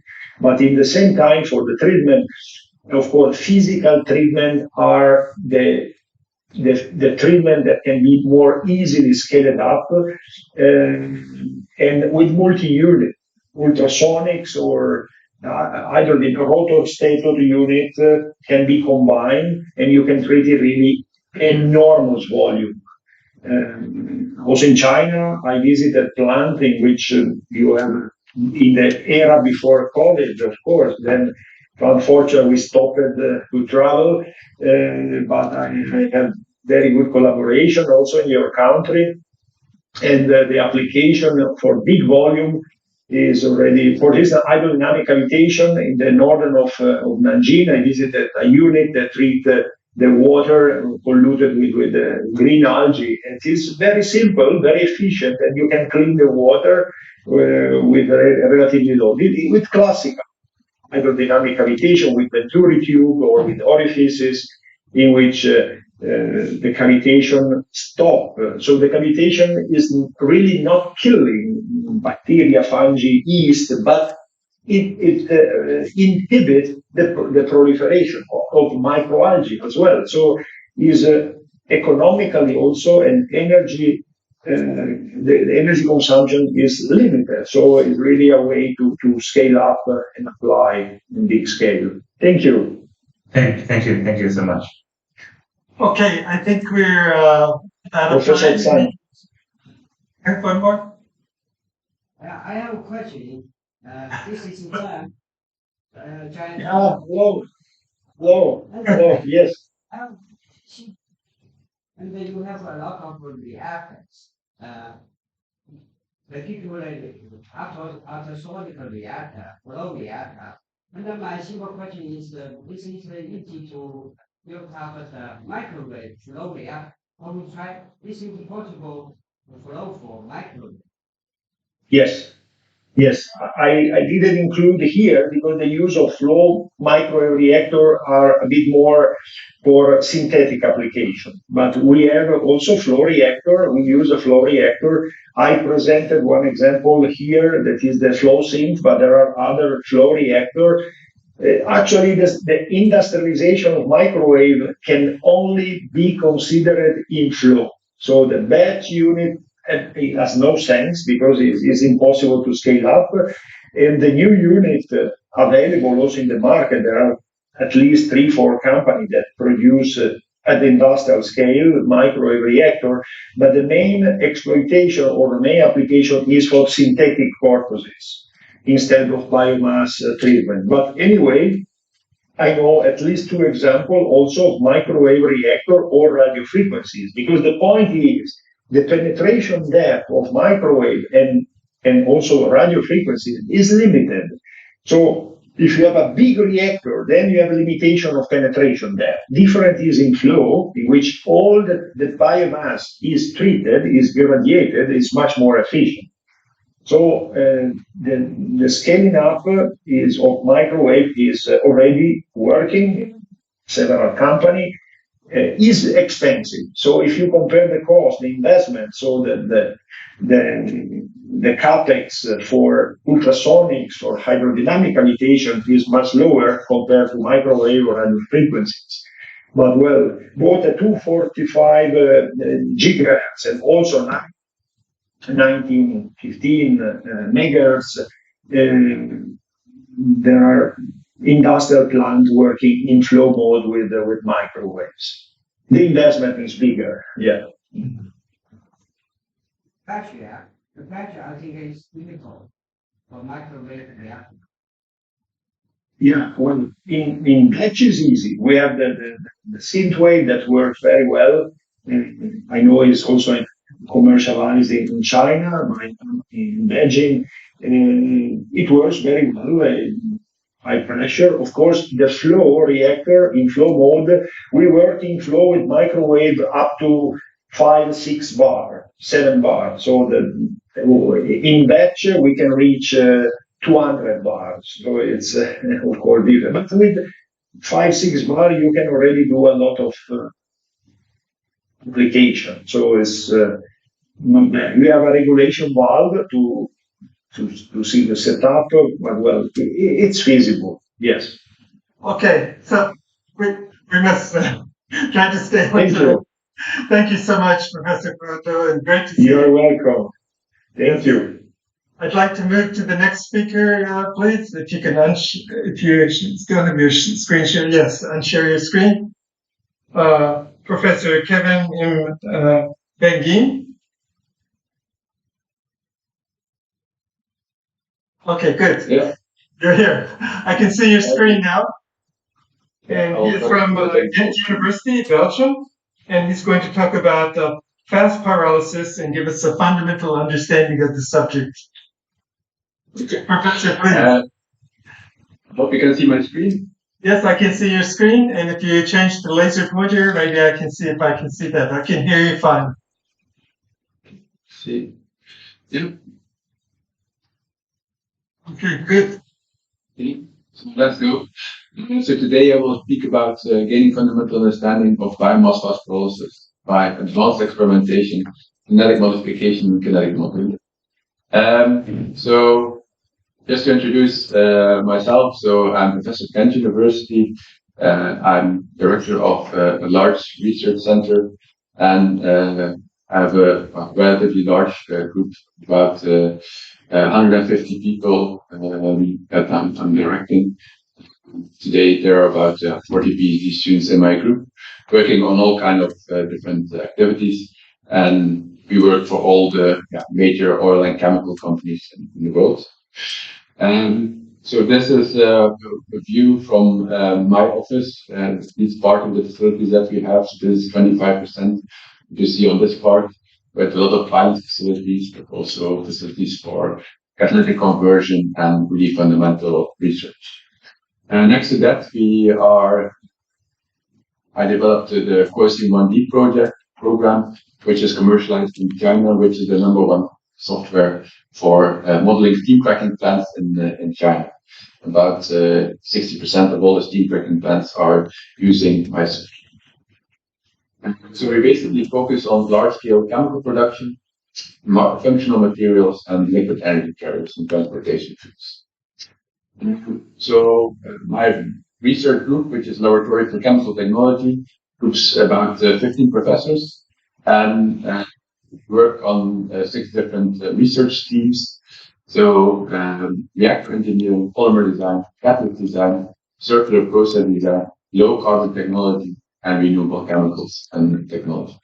So today I will focus mostly about those two in the bottom, with also some reactor engineering.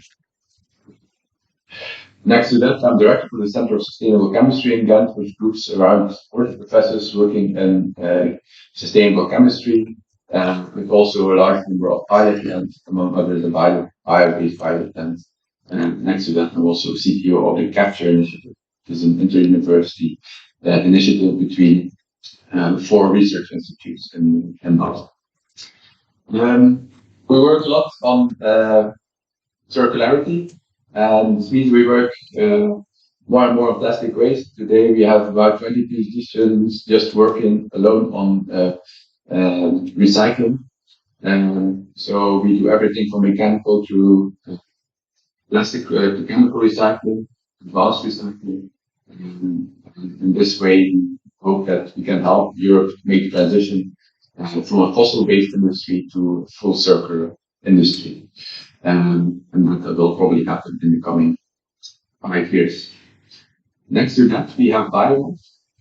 If you look at biomass, then it can also be an important source of chemicals and fuels.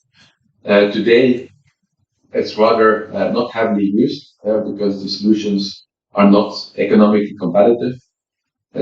That's why the fossil industry is still dominating. Maybe in the long run and with certain legislation, it is possible to make biomass economically viable and to let it go steadily. If you want to reduce CO2 emissions from our atmosphere and the CO2 level in our atmosphere, then biomass is an obvious choice to use, and it's at least something that will happen, I think, in the coming century. If you look at projections, then we see that it is expected that renewables will contribute more and more in the product slate of the European Union. So it will recently to a scenario where it's about more than 50% of all the energy that's being produced. So this brings an enormous challenge, both from scale up, but also economically to make all these investments. And so it's expected that Europe has to invest several billions per year to make this happen in the coming decades. So it's an enormous investment to make this. On which biomass feedstock do we focus in our group? Well, we focus on non-animal biomass feedstocks, such as wood, grass, straw, and waste. And we are also focusing on power generation, and particularly in genetically modified biomass. And next to our group, we have the Flemish Institute for Biotechnology, which is the #1 institute in the world in genetic modification of biomass. And we have a very strong collaboration with that group. And together we make certain goods or certain model plants we have genetically modified. And I will show you some results today. Today I will present mostly about thermal conversion. There's also other things that are happening, but considering the time, I will focus mostly on the thermal conversion. We work on pyrolysis, gasification, also combustion, but I will today speak mostly about pyrolysis, and in particular fast pyrolysis. So if you look at pyrolysis, then you can do it very slow. Then you speak about torrefaction. You have intermediate pyrolysis, where you have higher liquid yields, and fast pyrolysis gives you the highest liquid yield, and of course this is mostly, in most cases, the desired. It's also the most complex fraction. So this makes it also rather challenging to do something with that bio. There are two main complexities. So of course we have the multi-scale nature of the biomass system. So you see that on a molecular level, we have very complex molecules. So if you just look at cellulose, which is in principle the most simplest one, but if you look at lignin, then from a chemical point of view, it's very challenging. Even the structures today are not really fully known, and that makes it hard, especially for modeling. And of course, we have on the mesoscale and on the macro scale level also challenges with porosity and all these kind of things. On the other hand, we have the complexity of the chemistry. So we have the multi-phase nature of pyrolysis, where we basically have things happening on the cell wall, but also on the outer wall, where we need gas being removed from the cells, and also solid gas reactions which are happening, and also catalytic reactions because of presence of certain salts in the wood. So how do we try to do this? Well, we really try to describe things in from a compositional level. So we really try to describe the biomass in a very detailed way, and based on that, we describe in the end the product, which is the bio oil, and in this way, we can make the relation between biomass composition and the bio oil products. And we really use kinetics. So these are really kinetic models, and mostly they are based on first principles. So next to that, of course, we are forming gases that contain mostly hydrogen, CO, methane, but also some CO2. And then we have a Charge fraction, which is in the end a polyaromatic structure, which ends up as a solid. So we need very advanced analytical techniques, and I will show you some of them in in this presentation. Okay? And I will first show you something about the multi-scale modeling approach that we are applying. So the multi-scale modeling approach is basically illustrated on this slide. So the centerpiece is in the end the chemistry. So by understanding the chemistry, then we can implement that basically in differential equations. And these differential equations can be in 3D, and we speak about computational fluid dynamics, or it can be in 1D. These kinetics are basically validated using experimental data, and the kinetic data, but also the thermochemistry, can be calculated by first principle methods, such as ab initio methods. And in this way, you can basically make a thermodynamic consistent. If you have these things, you can also take it to the process level and basically include these models in process simulators like Aspen, and this way model the full plant in a relatively straight. So we work on all these aspects in our group, but I will focus in the coming minutes a bit more on the CFD aspect to give you a bit of flavor how that works. And I will illustrate this with the reactor we have patented, which is the gas solid vortex reactor. You have to look at it as a sort of your dryer. So what happens actually, you have a gas inlet, in this case in the top. You have small slots, this is a metal piece, small openings, and they enter and basically create a vortex. This is a view from the top. So in this case, you have here the biomass, which starts to rotate, and you basically get very good heat and mass transfer. You can see that here. So you see the biomass rotating very quickly, and it will start to decompose.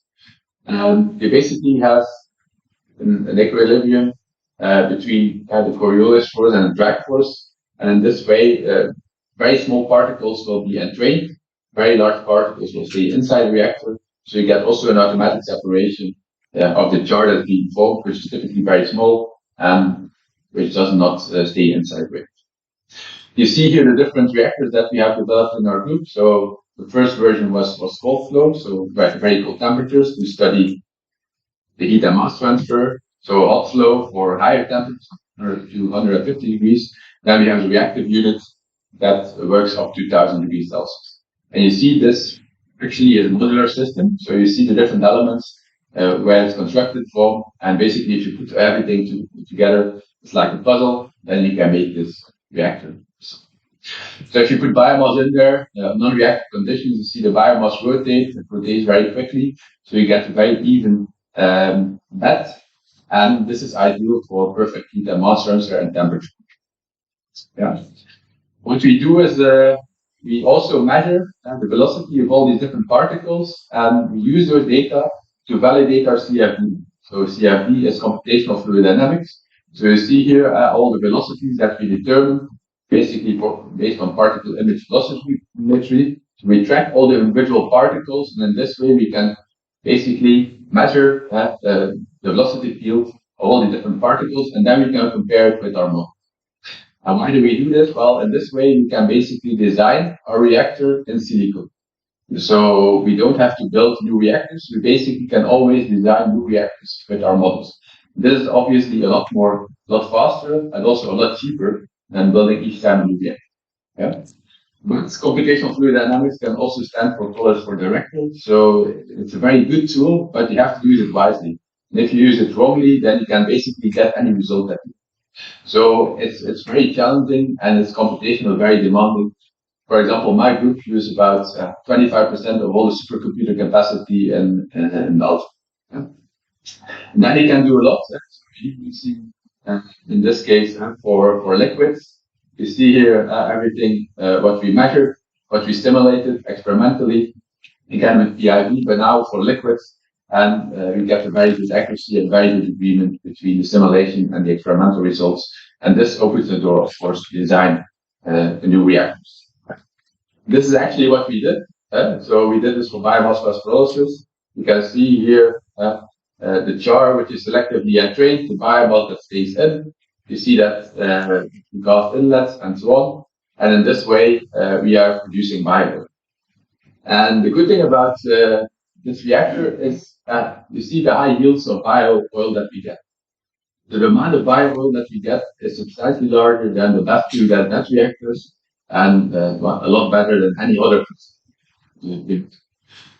This basically also is illustrated by the low gas. The low gas yield shows the lack of secondary reactions. So secondary reactions are also not occurring, and this basically implies that you can form more of your design. This reactor has also been tested in the case of natural gas, oxidative coupling of methane, also for polystyrene pyrolysis and polyethylene pyrolysis. And in all these cases, it works very stably, and we can operate for hours with flow rates of kilogram per hour. And we tested different types of materials, fine, poplar, and so on.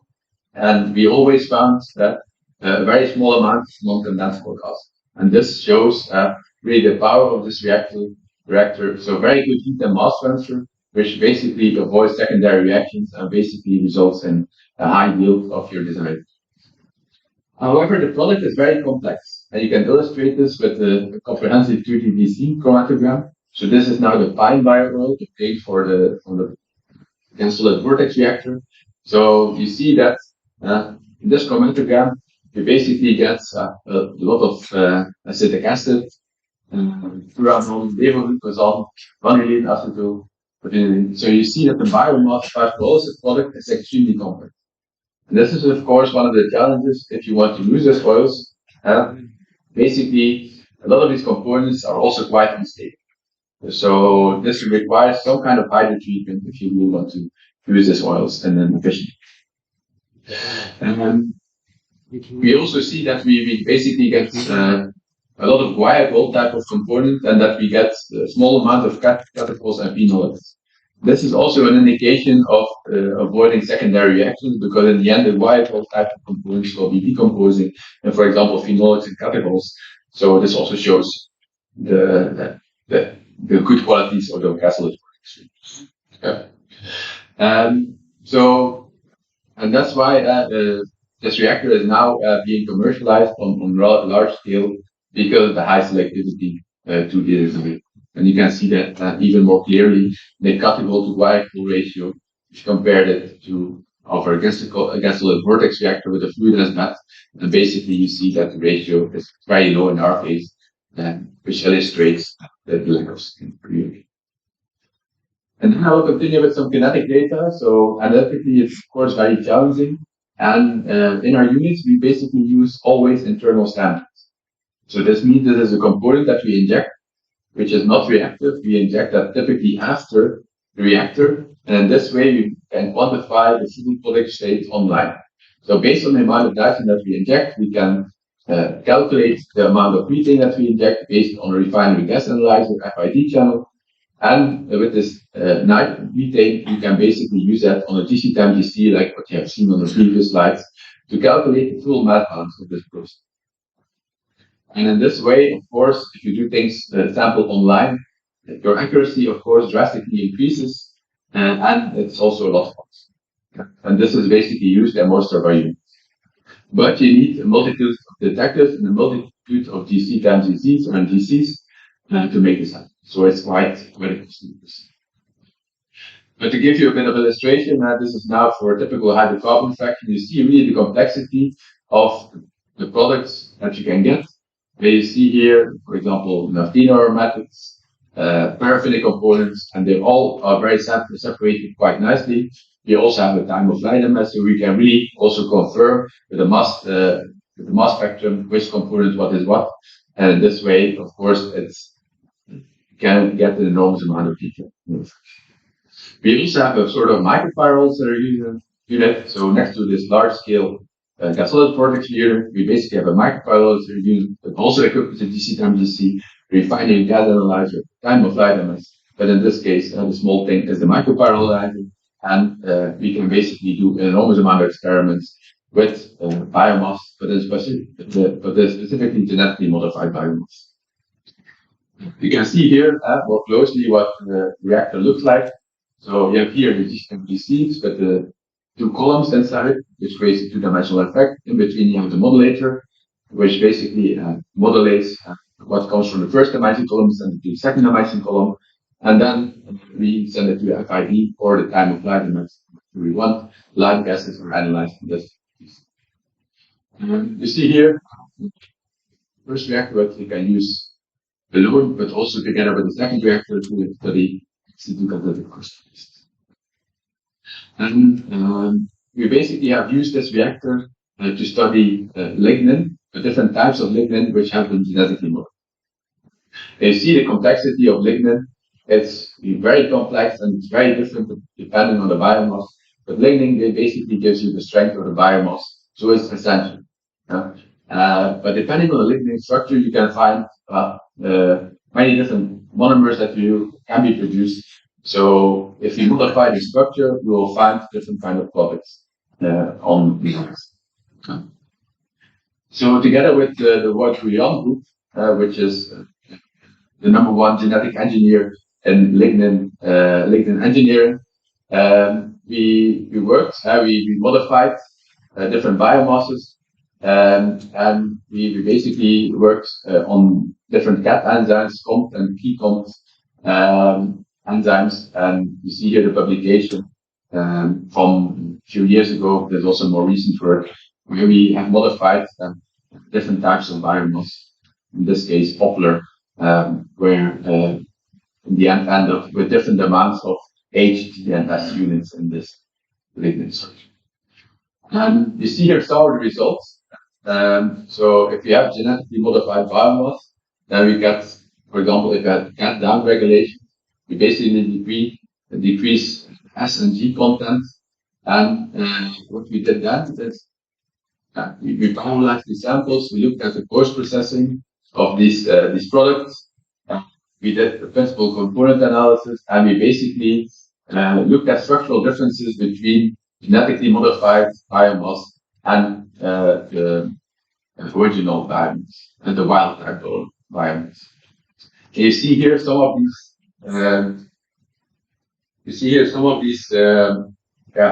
Results that we have. So you see here that, like in the COMT genetic modification, we really get a lot of differences compared to the wild type, which is also shown in red. You see that the C coan is basically less, gives us less differences in the first principal components. So you see that this genetic modification really just results in drastic differences for pyrolysis, but other modifications give us less differences. You see that there are differences between the wild type and the genetically modified ones, but so they're sometimes in some cases more subtle. So it really depends on which genetic modification you do, if it can have substantial influence on the pyrolysis, yes. Yeah. And this data we actually use for modeling. Yeah? We use this in our fundamental modeling strategy. So we have a very detailed feedstock description. We do this experimentally. We reconstruct the feedstock, so we construct the biomass composition. We have the detailed chemistry with reactions and thermodynamics, reactor model, and then we solve those reactor model equations. I mean, this way we get the detailed product. We're not the only group in the world who does that, but there are plenty of groups doing this. But you see that these are all the groups in the world that are working on this aspect. You see our Belgian group is here. And we work a lot with the group in MIT, with the Green Group, but also with the group in Italy, from Malaysia, Ranzi, and Tiziana Faravalli Industry. What you need there is, first of all, a very detailed representation of your molecule. And this is basically in the field of chemical informatics. So we have a lot of very strong people in programming, and they basically are writing codes that can represent any molecule in almost a 3D way. And that's the fundamental basis of modeling. So we use a description of the molecules, reaction families. So we say, okay, in this way the reaction can occur. And then we assign automatically kinetic parameters and thermodynamics. And we tell the model at this point you will have to stop. It can be rate-based, it can be carbon-based. And in this way we generate such a detailed kinetic model that you see on the right. And to give you some illustration, like for example, methyl decanoate, methyl decanoate, you see these are the agreements that we get without any tweaking of the kinetic parameters, just using the model as it is. And we basically get a perfect agreement between the predicted conversion and the model, but also for the product, like ethylene or propylene. So we get a very good agreement. You see also for the minor product. So this means, this shows you really that we, in a detailed way, we really understand what's happening. We can predict things like CO and CO2, but even complex products like formaldehyde in a very straight way. And that's one of the great achievements of this genetic modeling approach. We basically can predict all these things in a very efficient way without any tuning of the parameters. So everything what comes out is just as it is because it's based on first principles. So to end, I hope that I gave you some flavors of the complexity of biomass conversion. The molecular structure is key, and with genetic modification, we can really alter that.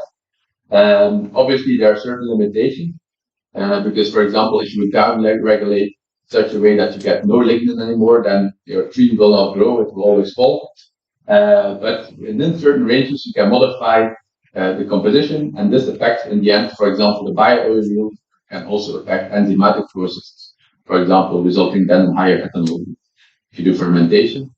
An essential element to scale very quickly is the multi-scale modeling technique, and I've illustrated that now with the gas solid vortex reactor. And in this way, you basically can do in silico design of several hundred reactors, and that's like basically the best one based on your computational results, and then actually build. So this is what we did, and we got exceptional results just in our first try. So we did one try, we built one reactor, and everything works perfectly from the beginning. So with this, I want to end. And you see, the magic is also in analytics. You need a lot of advanced analytics to, in the end, to support the data, all the claims that you make, because otherwise it becomes very challenging. And the devil is in the details. So thank you. So here are part of the papers that we have written on this topic, and for people that would be interested in some further reading. Well, thank you for your attention. Thank you very much, Professor Nanjing, for your very informative presentation. And now we have some time for questions from the audience. Yes, Professor Matsumoto. Thank you so much. I'm very impressed with the chemical reaction design which you explained. And I'm wondering how many molecules did you put in that system for your calculation? It really depends on which reactor model that we're using. So in a 1D reactor model, you can basically include thousands of molecules. Thousands. Thousands, and some millions of reactions in some cases. So, for example, the commercial software that we developed that contains millions of reactions between thousands of species. Of course, you cannot include that complexity in computational fluid dynamics simulation. There you have to reduce the model complexity. You have to bring it down to hundreds of species. That's the order of magnitude.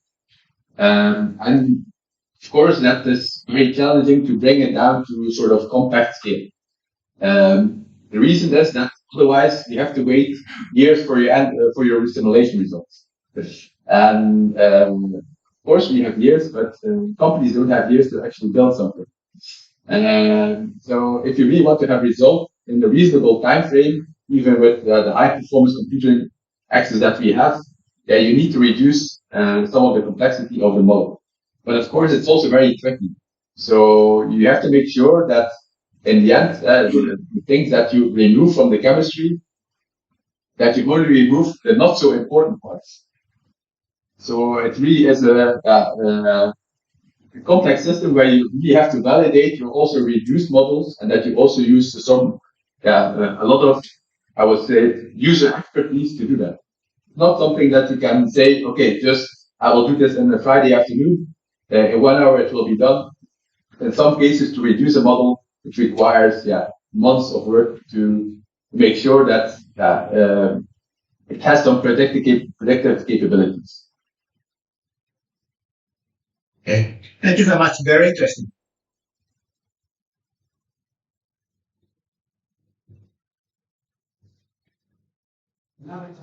Hello, Professor Jim. Hello.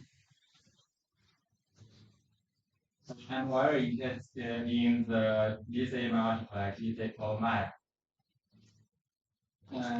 From your PowerPoint, I can see that the results from very complex. 基因修饰有基因修饰，好像没有讲这个，对，他就主要讲这个动力学分析了，动力学模型。我感觉他就真正在这个地方。真正这个主要动力。Use ECWCs in this context. I'm also one of the developers of this technology. It's now relatively robust technology, but it has not been like that for the past decade. So now the technology is quite decent, but bio-oils remain very challenging. And the complexity of bio-oils is huge. So it requires really a thorough choice of the first and second amino acids. And there are basically two ways to do this. You can do what we call normal phase. ECWC, this means first separation based on quantity point. But you can also do reverse phase. This means polarity first and then boiling point.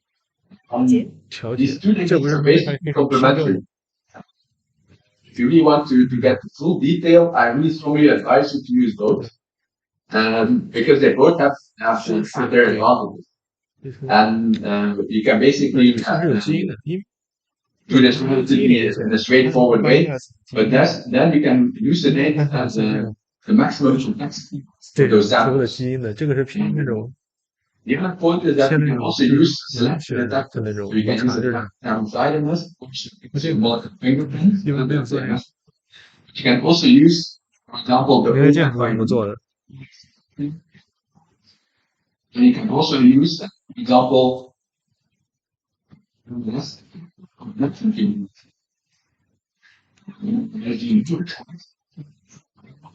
It gives you really all the details of all the nitrogen containing components inside biomass, and even at the ppm or sometimes the ppb level. And you really can learn enormous amount of information on the text. More recently, we have even implemented the ADD detector in that test. So yeah, it's magic what you can learn from all these different detectors and all these complex separation points. So it's a very interesting.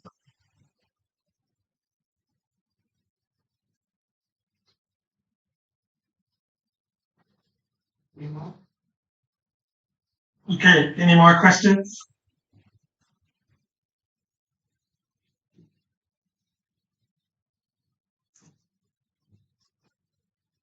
Okay, so thank you so much, Professor Nanjing, for your so excellent presentation.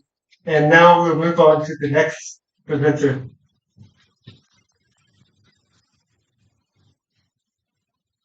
Okay, I would like to introduce Professor Yukihiko Matsumura from Hiroshima University, who will talk to us about biomass as a carbon source for a carbon neutral society.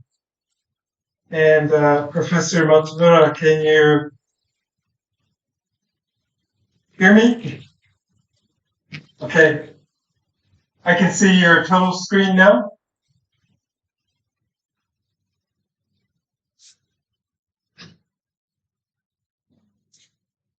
So thank you. Thanks for your introduction. And now I'm trying to share this. Okay, yes. I opened so many ones, so I have to find it appropriate.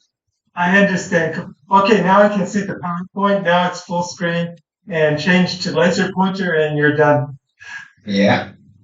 Thank you so much. Okay, great. Okay, so 你好，我叫方志宪，我从广州大学来的。不过我的汉语不好，总之我用英语。So thank you so much for the introduction, and thank you so much for the invitation of me to this wonderful conference. Today, I will talk about the Hiroshima scenario. What is Hiroshima scenario? That's the possibility of utilization biomass as carbon source to achieve carbon neutral society. Of course, we want to achieve that. Of course, all the world want to achieve that. But to do that, we have to know where we are generating carbon dioxide and how we can get rid of them. For the case of Japan, you can find that various kinds of primary energy is converted and used in the final section. Most of them are electricity, but also we have gasoline or other energy. How can we reduce carbon dioxide from this? It's, of course, very important topic. But of course, no one is fully understanding all the role and all the energy utilization. So we decided to have some international conference where we can exchange our knowledge about energy and we can discuss what is the best way to achieve carbon neutral society. The name of the conference was International Symposium on Fuel and Energy, or ISFE, where researchers from various fields joined and discussed. The person from the engine engineering said, yeah, engine efficiency can be improved. Now, the efficiency is 30%, but we can make 50% efficiency. The other person pointed out, everyone is talking about electric vehicle, but if we just introduce electric vehicle, where does electricity comes from? It's from coal. So that results in more carbon dioxide emission. Meanwhile, what we found out is that photovoltaic cost is rapidly going down. You can see this is the change of system cost of photovoltaic with years.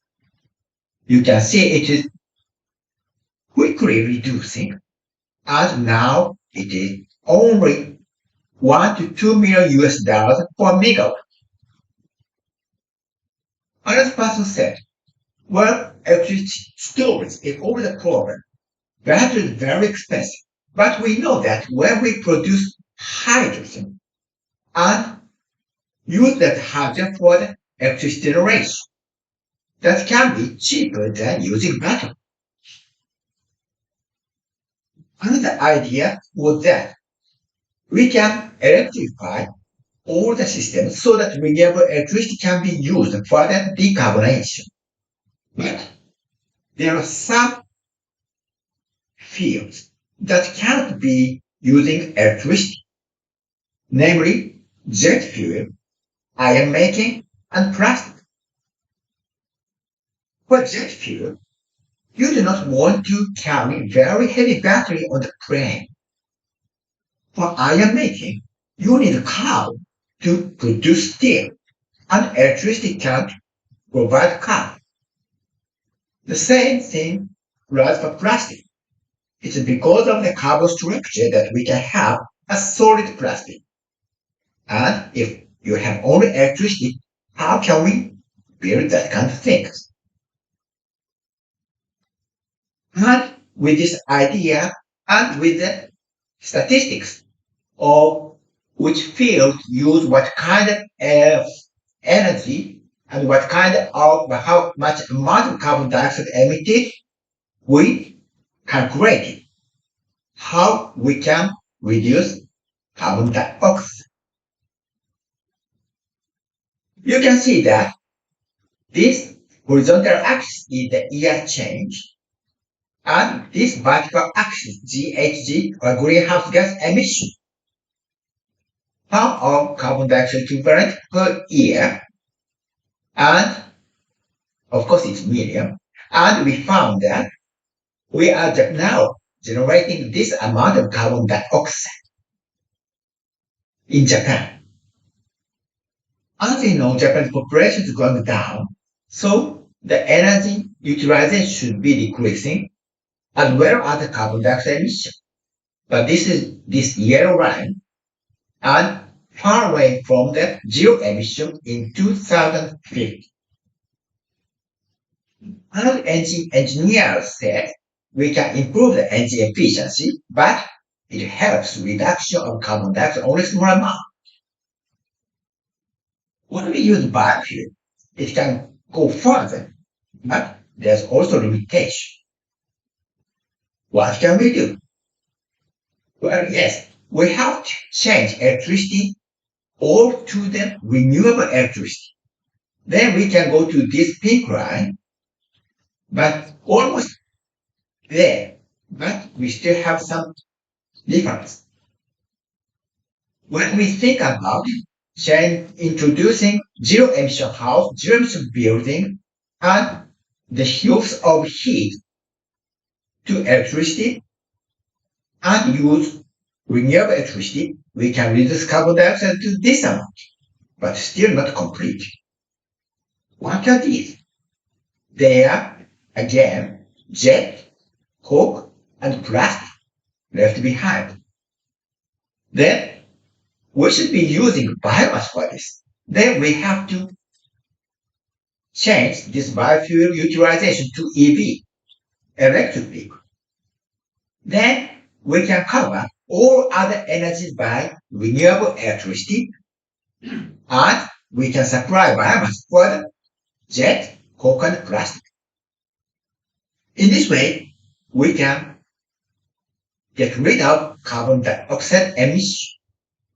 This is what we found.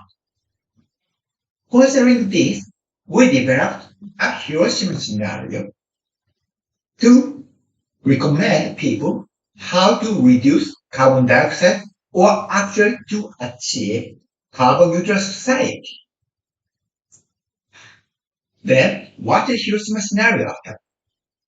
Hiroshima scenario is for decarbonization purposes, and it proposes 1. Electrification of operators using city gas, LPG, gasoline, diesel, and kerosene. then provide solar electricity using farmland and so on. Of course, we have to use batteries for mismatched power generation electricity demand. And finally, we have to introduce technologies for energy conservation, such as underground heat, renewable energy, such as biomass, sustainable substitute batteries, such as electric vehicles, to reduce energy cost. Let's look at each of them in detail. But this development of Hiroshima scenario, as I already told you, was through the discussion in International Symposium of Fusion and Energy, which is held in Hiroshima every year. So first, we are thinking about electrification. Let's think about the carbon dioxide from city gas, liquid petroleum gas, gasoline, diesel, and kerosene. They are emitted from everywhere, and we can never correct. If we cannot correct, it's not possible to make it sequestrated or whatever. So it is only released to the atoms. Electrification is needed to avoid the distributed carbon dioxide emission. So if you have a kerosene stove, change into air conditioner. If you are running gasoline car, why don't you change it to electric vehicle? When you are cooking with a gas range, change into IH heater. And if you are boiling your bath with city gas, introduce heat pump. This is action 1. Then comes action 2, photovoltaic utilization. We have to have the renewable electricity. Where can we get it? Of course, the cheap one. The cost of photovoltaic is getting cheaper and cheaper. Electricity from photovoltaic at abundant farmland and by solar shell, which means to put roofs over part of the farmland so that both agriculture and solar power generation made simultaneously should be provided. In this way, we can provide photovoltaic or renewable electricity. Actually, battery electric storage. The problem is that photovoltaic can produce electricity only in the daytime. And when it is cloudy, when it is raining, the electricity is very small. However, we need electricity at night, in the morning, and so on. So we have to store electricity. Of course, battery can be used for this purpose. Then, action 3, appropriate technology. Battery is, however, still expensive. Some energy can be supplied by electricity too. So considering these things, appropriate energy utilization needed, such as heat storage, underground heat, and biofuel budget. So these are the main concepts of Hiroshima scenario, and with which we believe that decarbonization is possible. There are some questions that might occur. Do we have to take action in the order of the number 1, 2, 3, 4? No. Especially cheap and possible actions such as switching to city gas for lower carbon dioxide emissions should be made as soon as possible. Do we need more carbon dioxide by electrification? If we keep using thermal power, yes. When we introduce renewable electricity together, decarbonization is possible. Do we have sufficient area for photovoltaic? For the city where I live, for example, less than 1/10 of its area is sufficient by rough calculation. Does the electricity price go up due to expensive batteries? Well, that's true. Presently, we are using cheap fossil fuel, and decarbonization is inevitably costly. To reduce the cost as much as possible, cheap appropriate technologies such as other renewable energy and energy conservation are to be introduced. But when we are talking about this, one thing remains unanswered. We can switch all the energy use to electricity except jet, steel, and plastic. We are thinking that jet and plastic and steel can be supplied energy by biomass, but do we have sufficient amount of biomass for this purpose? That is something we have to think and discuss. If the amount of biomass is not sufficient, we have to think something else. For that purpose, we can do the calculation using process engineering. For example, when we are talking about steel making, we are supplying iron ore, coke, and air, and we are getting steel. The amount of coke is very large amount. Actually, what we need as carbon is rather small amount as in the product steel. Then, how much carbon do we need to produce steel in Japan? Carbon demand for iron making can be calculated using the amount of carbon in steel. This is because reduction itself can be made by hydrogen. And surplus electricity of photovoltaic can be used to produce hydrogen instead of using expensive batteries. Pig iron can be produced by blast furnace and conversion furnace or by electric furnace. Total production peak of iron in 2020 in Japan was 83.2 teragram or 83.2 million tons in Japan. For blast furnace, 4% of carbon is needed to lower the melting point of iron, but carbon needed for steel production is much lower, at just 0.3% or 3 grams carbon per kilogram steel. The carbon demand for steel production thus in Japan calculated to be 0.25 teragram or 0.25 million tons. Now what about jet fuel? Carbon demand for jet fuel can be calculated by the amount of carbon contained in jet fuel. The amount of jet fuel used in 2016 Japan was 98.1 cubic hectoliter or 98.1 million kiloliters. Its density ranges from 760 to 800 kilograms cubic meter, but let's assume it is 780 kilograms per cubic meter. Then it corresponds to 7.65 teragram or 7.65 million tons of carbon.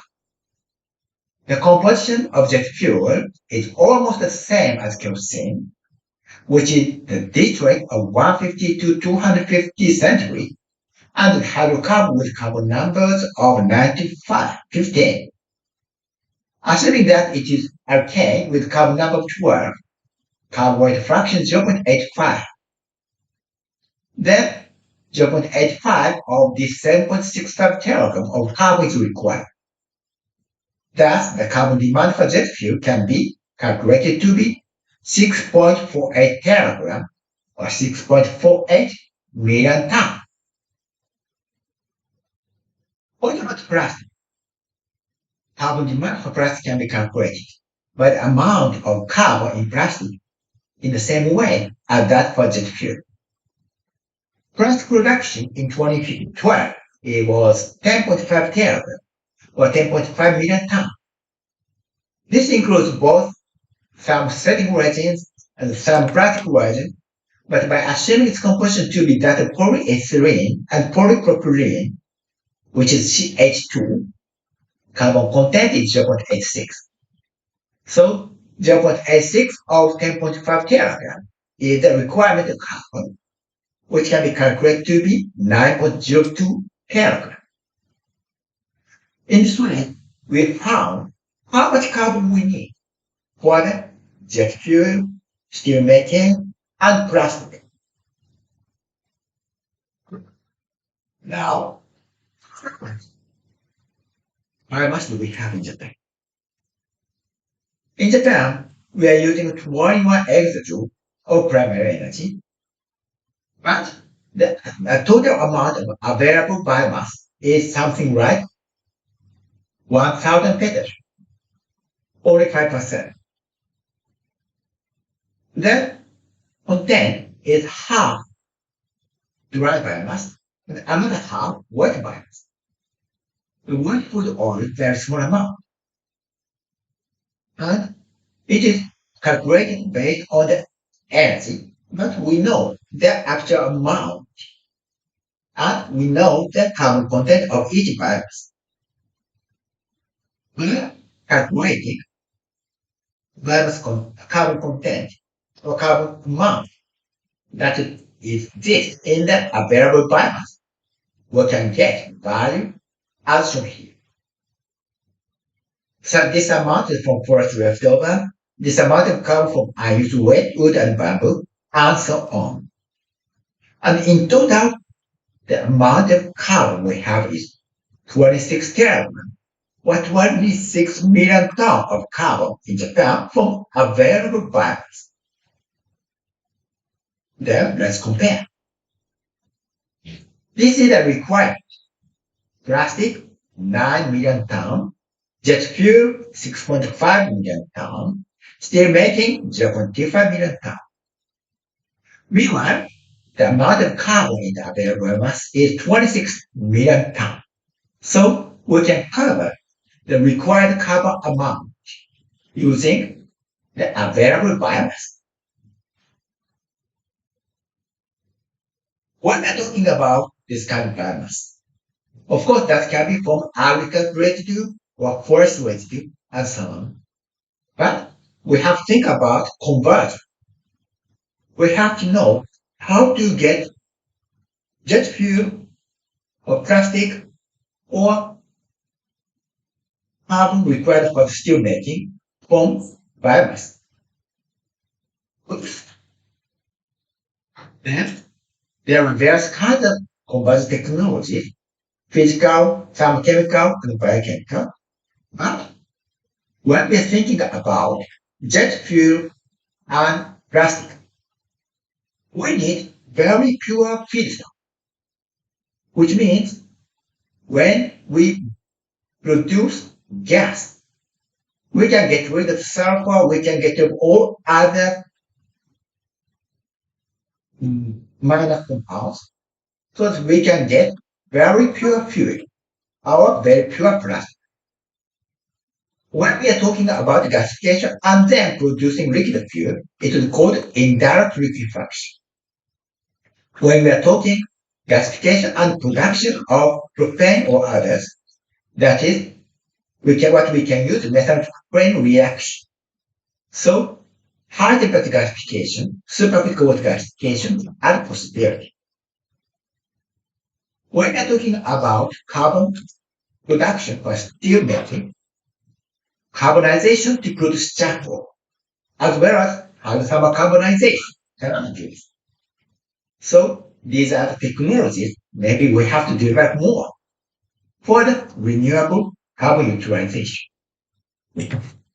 So I would like to conclude. What's the target of zero carbon dioxide emission 2050? Biomass use based on its characteristic of chemical energy, including carbon, is needed. Namely, energy supply that can't be made by electricity of hydrogen is to be made by biomass. This used as coke for iron making, jet fuel, plastic, and the amount of biomass Japan can suffice to carbon demand in Japan. And required development includes small-scale steel making, industrial liquefaction, and gasification for plastic production. And I know that this covers for agriculture and forestry. Then renewable energy comes from where? It comes from the farmland as solar cell. And where does the carbon source come? It comes from the available biomass, including from agro residue and forest leftovers. In any case, the take-home message is here. Use biomass as carbon source. So I would like to conclude my talk here. And if you're interested in please think about joining ISV 2023, through which we have been developing Hiroshima scenario, and of course we would like to improve that in the future ISF. So thank you again for your attention. Professor Makamura, for your so excellent and informative presentation. And I think it will inspire all of us to look at the carbon usage in our own communities. And do we have a question from audience?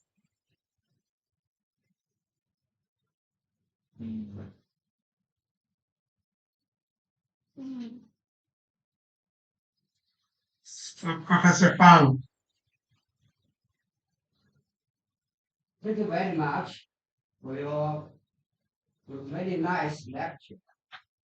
Matsumura Sensei, actually, my Japanese is much poor than the Chinese.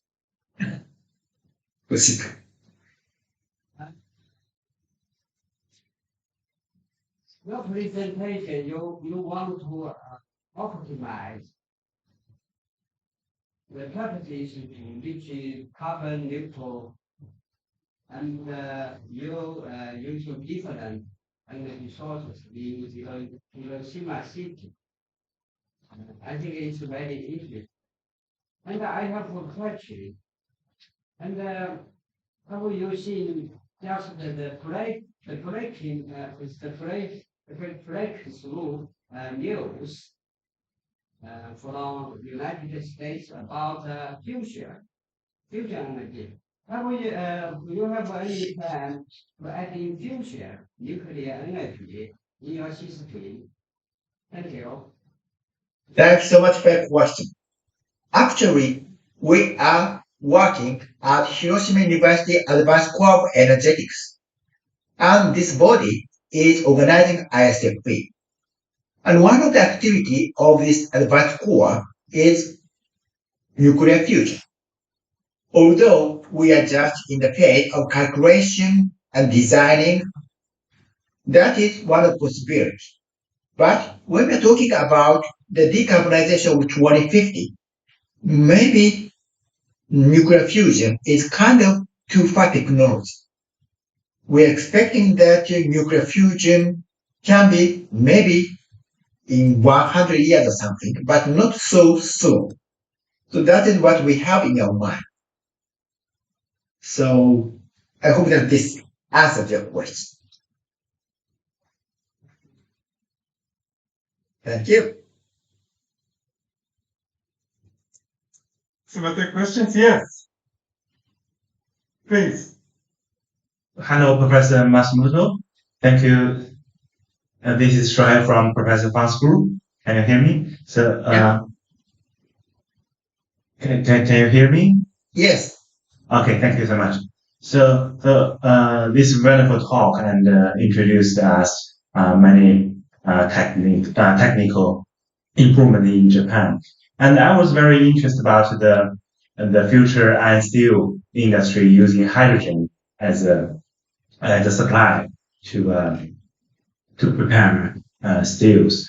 So actually, before I working at the University of Queensland in Australia, during an interview, I know from the Fortescue Metal Group, the third largest iron steel maker in Australia, they are transferred themselves from iron steel maker to a hydrogen supplier, and they use the ammonia process to prepare hydrogen and use that for the iron steel making. So I was wondering, in Japan, is there a similar process, or what's the process for future iron steel making by using hydrogen? Thank you. Okay, thanks so much.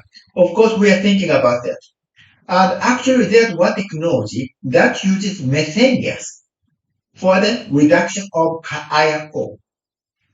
It is a technology developed in the United States, but that company was bought by a Japanese company. And now Japanese people are trying to introduce that kind of technology. Of course, as far as we are using methane, we can't achieve carbon zero. But for the case of hydrogen, we still need some kind of technology development. It is well known that when we use hydrogen as reducing agent for iron ore, the produced iron usually gets agglomerated and is quite difficult to treat. Sometimes the reactant cracked, and sometimes the iron itself is very difficult to handle. So that kind of technology development is required, and that kind of research is going on. But it will take a little bit more time. So maybe we should be thinking about recycling of iron. We have already large accumulation of reduced iron as steel. If we can make the recycle of steel, then we do not have to produce so much iron anymore. Ultimately, we do not have to use iron ore anymore as far as we are recycling everything. So that is one possibility, and we are thinking in both ways. Thank you. Thank you. Thank you so much. I can't agree more that recycling is more important than produce new using resources. Thank you.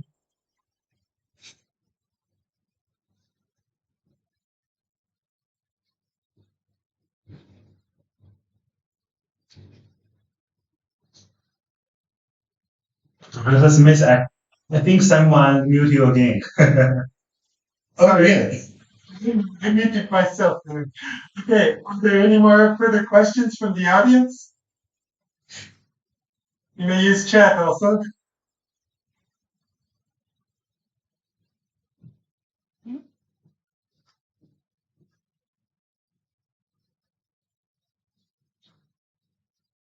Any questions? Yeah. Maybe I have a simple one. Okay? Yeah. You said that in Japan, there's 26 million tons of biomass, available biomass. Is that correct? No, it is the amount of carbon in the biomass. Carbon, sorry. Yes. Amount of carbon. And what is the definition of available? It's maybe what I want to know. Of course, when you are talking about the biomass amount, you have to think about biomass potential and biomass availability. The potential is all the amount that exists. But of course, we can't go to the top of the mountain to get biomass, or you can't get all the small amount of biomass because of the cost and actual situation. So considering that, we put some assumption to calculate the actual biomass amount we can use. That is called available biomass. So what is that factor that you used? Is that like 5% of what is really here, or what is the real true available biomass? For example, if you're to consider Hiroshima, how much biomass or how much carbon is available to account for this jet fuel? Okay. Actually, what we consider is this. This is from the survey of Japan Institute of Energy. And for example, forest leftover we can use because they do not need it. But the faraway forest leftover cannot be used. And we have to think that the length of the road in the forest is how long. And we can think about how many kilometers around, not for inside the too far mountain. I used wood and bamboo the similar way. And sawmill residue, we have to calculate how much waste is generated from the sawmill. Demolition waste, you can see how much wood is generated from the destruction of the Japanese wood, a Japanese house. And basically, 100% of which can be used. Rice straw, again, we assume that 100% can be used. And rice husk can be generated from the pantry elevator and rice center, and we can use 100%. Okay. In this way, we calculated which biomass can be used by how many percent and added them up. I understand.